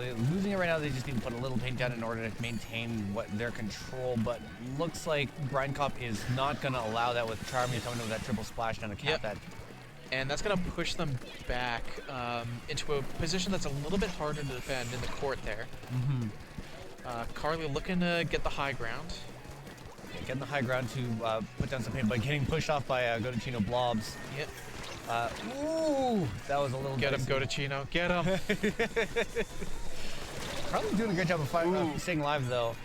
So Rem is now on your shit list. Absolutely. We saw that on cam. There's live evidence, but coming in with that Kraken. Yep. And you know they might have the specials up, but they just don't have the picks they need to be able to cap the zone right now. And Brinecop is able to maintain control. 15 points left on the board here. That's gonna Splat to the Future needs to make their push right now if they want this. Yeah, and they don't have any special ups. I think this is gonna go to Brinecop here in 1 point. There we go. There you go. First round goes to Brinecop. I'm certainly happy about that. One thing, that last Kraken that we saw from Rem, they were not able to get any picks because everyone could just back up. Yeah, it's a rough map for Kraken just because there's so many vertical places you can escape to that the Kraken, it's either impossible for them to, or at the very least very difficult for them to reach. So they can just, they got the Kraken up, let's just move back a little bit, and there we go. All right, Kraken's gone, let's go back in, right? Yeah. It's I don't know. The verticality to that. I like Sturgeon Shipyard. It's a fun one. Like I didn't see anyone really this land at all utilize the underpass a lot. Yeah, it can be difficult. You definitely need a very specific weapon. I'm thinking like the Tri-Slosh is good for anything very aggressive, very close. Brushes would be a good pick there. And I just don't think that either team really had the kind of weapon you want to make a play using that pathway on. Yeah. I just it's a fun little thing that when it's used it's very cool to see. For sure. Yeah. So we are waiting for the counter pick, but we are going to Mako Mart. So, oh boy. What are they gonna pick? Again, I feel like it's very difficult to pick a counter against a team comp like that, just because it is a very balanced comp. There's a lot of flexibility to it. It's hard to sort of think of like, okay, where were they weak there, right? Yeah. I think at that point, just play to whatever you're most confident in. Absolutely. And just go for what you and your teams excel in. The only way you'll figure that out is by playing together and figuring out where you have that synergy. For sure. But yeah, it'll be interesting to see where they decide to go on this one. Yeah. So, well, we'll wait for them to do their thing. Gumshoe Joel. Oh, wonderful. Thank you, Pachi Reese. Hey. Pachirisu, I will never forget the moment the internet got very excited about that one person who was brought it to like some sort of tournament. Yeah, I was gonna say, completely upturned a tournament with them. Didn't Pachirisu get like major tournament play a while back? Yeah. I have dipped my toes into competitive Pokemon, but it has been a good 10 years since that happened. Oh yeah, I've heard a lot of really good things about Typhlosion recently. Interesting. There's been some. You should definitely Google recent things about Typhlosion and the moves that he's been making. Okay. Typhlosion's got some really new. Typhlosion has some new strategies. Yeah, some apparently, strategies, some new lore. Okay. The tone you're saying this tells me that I'm in immediate danger, but I will press forward in the sake of exploration. So, absolutely, we will see where that goes. Seeing some new people in chat here. Hey, Keeganiwa. I hope I'm saying that right. And Steve, thank you for sticking around as long as you have. It's been great to see your hype in the chat, cheering for so many people. So yeah, absolutely. Great to see you. Yeah.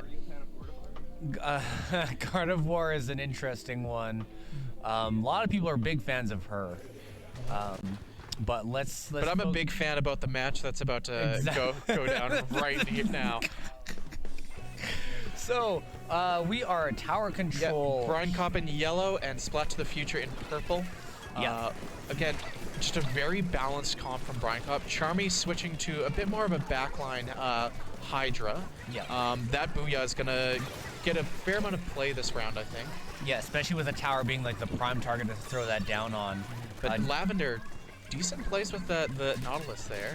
Oh, there goes that umbrella canopy. Triple splash into getting up onto the platform. Not able to get that pick, unfortunately, but still a good way to destabilize them from trying to do what they were trying to do up on that perch, which is shoot at their teammates. Yeah, Splash to Future, very aggressive play. They are going very hard right now. They're hungry for this win, I think. They want it. They have the anger, the rage. Yep. And here comes their first Booyah of the game. Again, just huge area denial on people trying to get onto that tower. And yeah, it's interesting, like the teams are fairly equally matched. They both have a bucket, they both have a long range. Yeah. So this is going to be an interesting match to watch with these somewhat similar comps. For sure.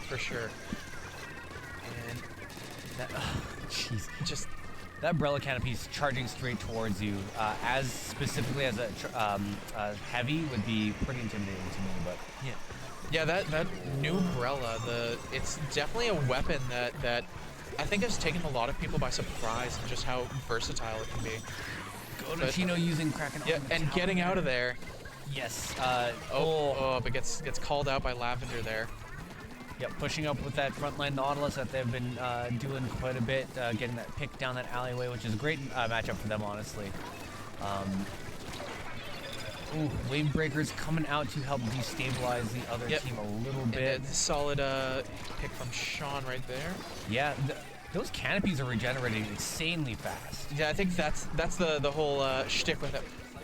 Yeah, it is very looks like it's recycled. You're right. But it's got the bubbles, and but seems like a very good pick for tower control and making good use of those. Just firing them off and painting. Yep, that's 3 down. There's the wipe for Brinecop, and I think again I don't think that gets them the lead, but that's very much going to give them enough momentum to get through that first checkpoint. Yep, I'm expecting to see Charmy pop that Booyah Bomb on that platform as they get to that checkpoint. Yep, and just here it comes. There it is.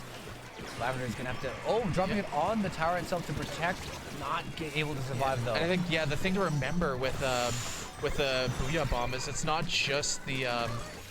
that it's, like, pushing everyone back. It's allowing your team to push forward a little bit, too. Yeah, absolutely. You're able to push forward and also like springing you up out of the air out of immediate danger as well. So yeah, Brinecop didn't quite take the lead there, but did move it to a bit more of a even position. Yeah. Splat to the Future making a pretty strong push there. Carly is ready with that bubble. I suspect we'll be seeing that pop on the tower pretty quick here. Yeah. That said, and Rem in that side alley, but is called out by Sean. Ray is holding down mid right now. Yeah, looks like I'm trying to see, like, Turf is, pretty much in favor of Brinecop right now. Trizuka coming out to harass this upper perch. And with that big bubbler there, they are a bit of cover, but it did just get popped. And, there's the aggressive play from Ray there, getting into their area and... Nice. Oh, didn't quite get the lead there, but they are in a position. They are in a position to snatch that pretty quick here. Yeah. Oh, Ray was doing a great job of not. They're going for it. That's the lead right there. There it is. Creating the openings for their teammates to take lead while they are just an incredible splat there from Godachino. Just wonderful game. Just the highest tier of gameplay. Yeah, I'm pretty sure they flipped the other players the bird, I thought, as well. Just the flourish and the extra emotes they're able to put on. And that's when they were learning, that was one of the most important things. Is like sometimes that psychological damage that you inflict by taunting is every bit as important as the actual in-game damage, right? And that's how you create a toxic Splatoon community, everybody. But it is legit strat. Anyways. But Brinecop has mid, and Splash to the Future has 10 seconds left to make a play, but they just got wiped, so I think that's going to Brinecop. That thing is going to go to Brinecop, but that was so close. 45-43, no one able to get a decisive knockout. Those two are going at it like constantly. Yeah, lots of back and forth of it. I mean, Macomart is the kind of map you do see a lot of that back and forth in mid, but yeah, just Brinecop showing they do have an adaptable comp, and Lavender putting in really strong work with that frontline Nautilus, but once they sort of got the download on that and were able to figure it out, just able to adapt around that and get the points that they need to put themselves into the lead. Yeah.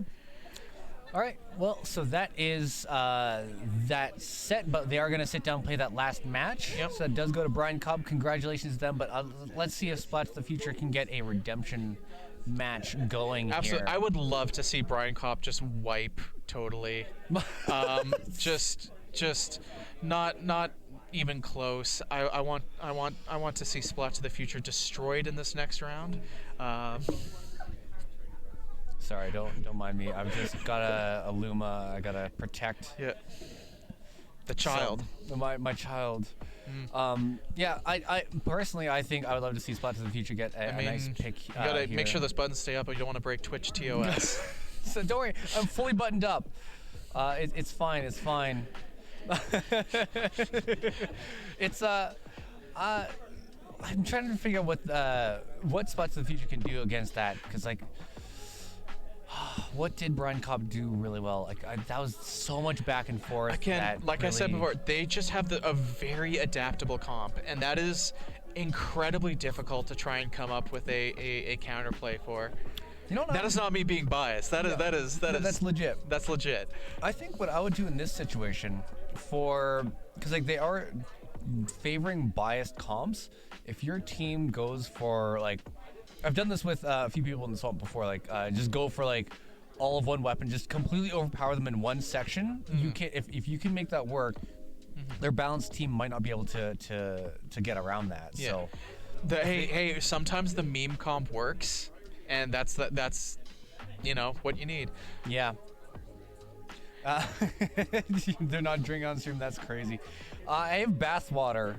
I am drinking. If it is Alberta Squid Swamp certified bath water, and it has been a good time. It does have a pumpkin in it, so it's kind of hard to see on stream. There you go. There you can see the bud of the pumpkin, the starfish of the pumpkin.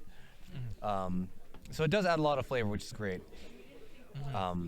But I think for me, especially in a match 3, where you're just playing to the last one, I would just want to test the waters to see how that would go. Yeah, because hey, maybe you find like, oh, here's a weird strat that, all right, let's think about this. Let's develop this a little bit. There is a month till the next LAN, so that gives you and your team time to work out some like, oh hey, this kind of worked really well for us. Let's explore that a little bit.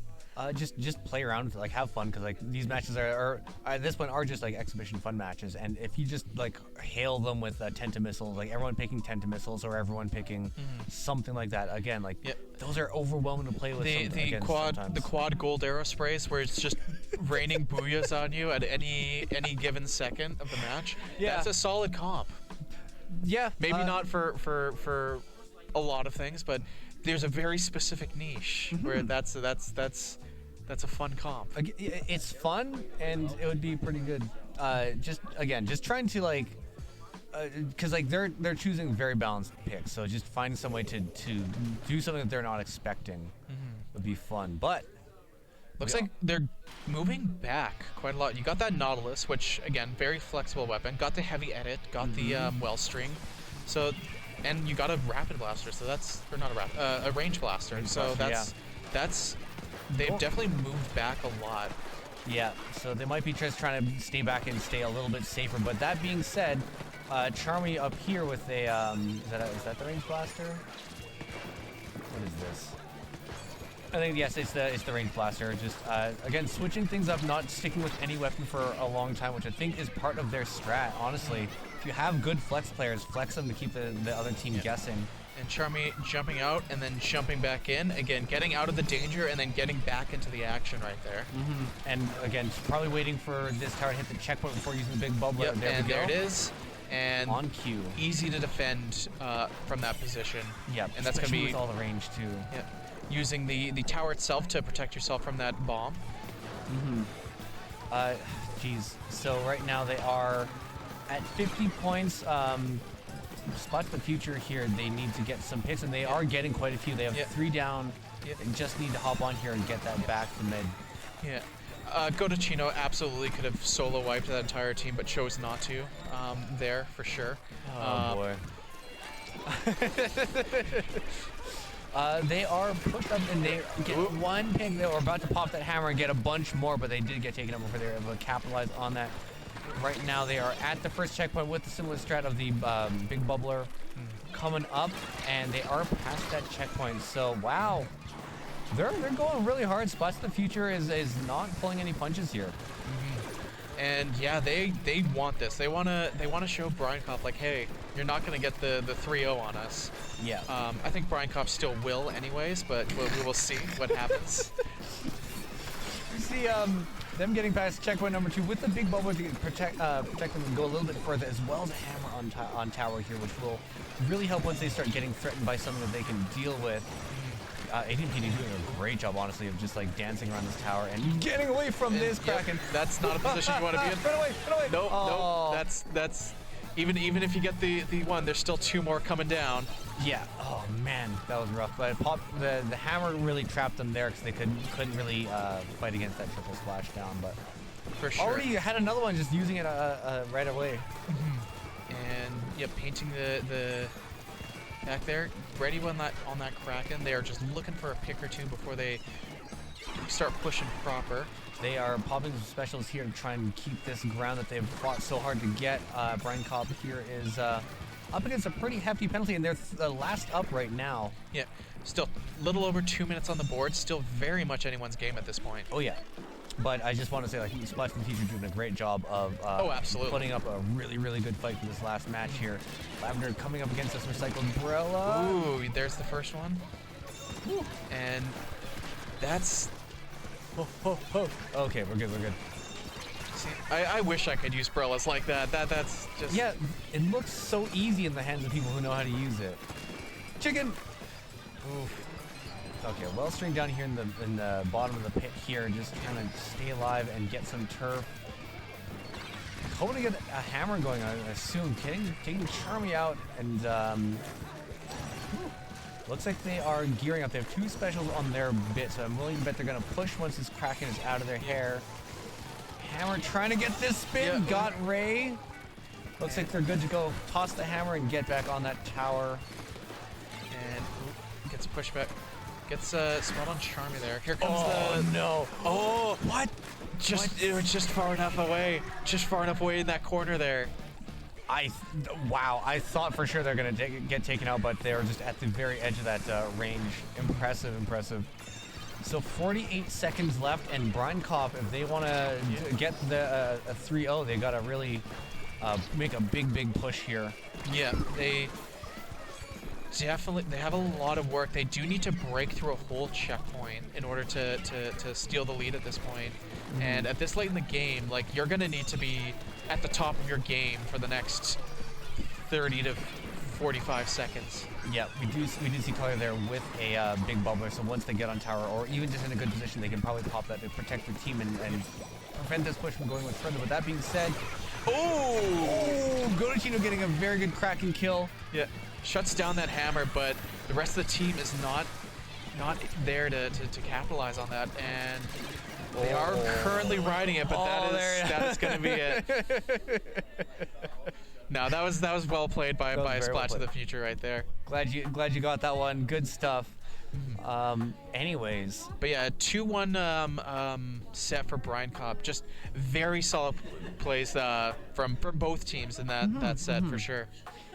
Yeah, there's a lot to learn from in that match, I think, just with that variety. Like, as a one-trick pony, just seeing them switch things up constantly on the side of Brinecop was very cool to see. Splat for sure. Yeah.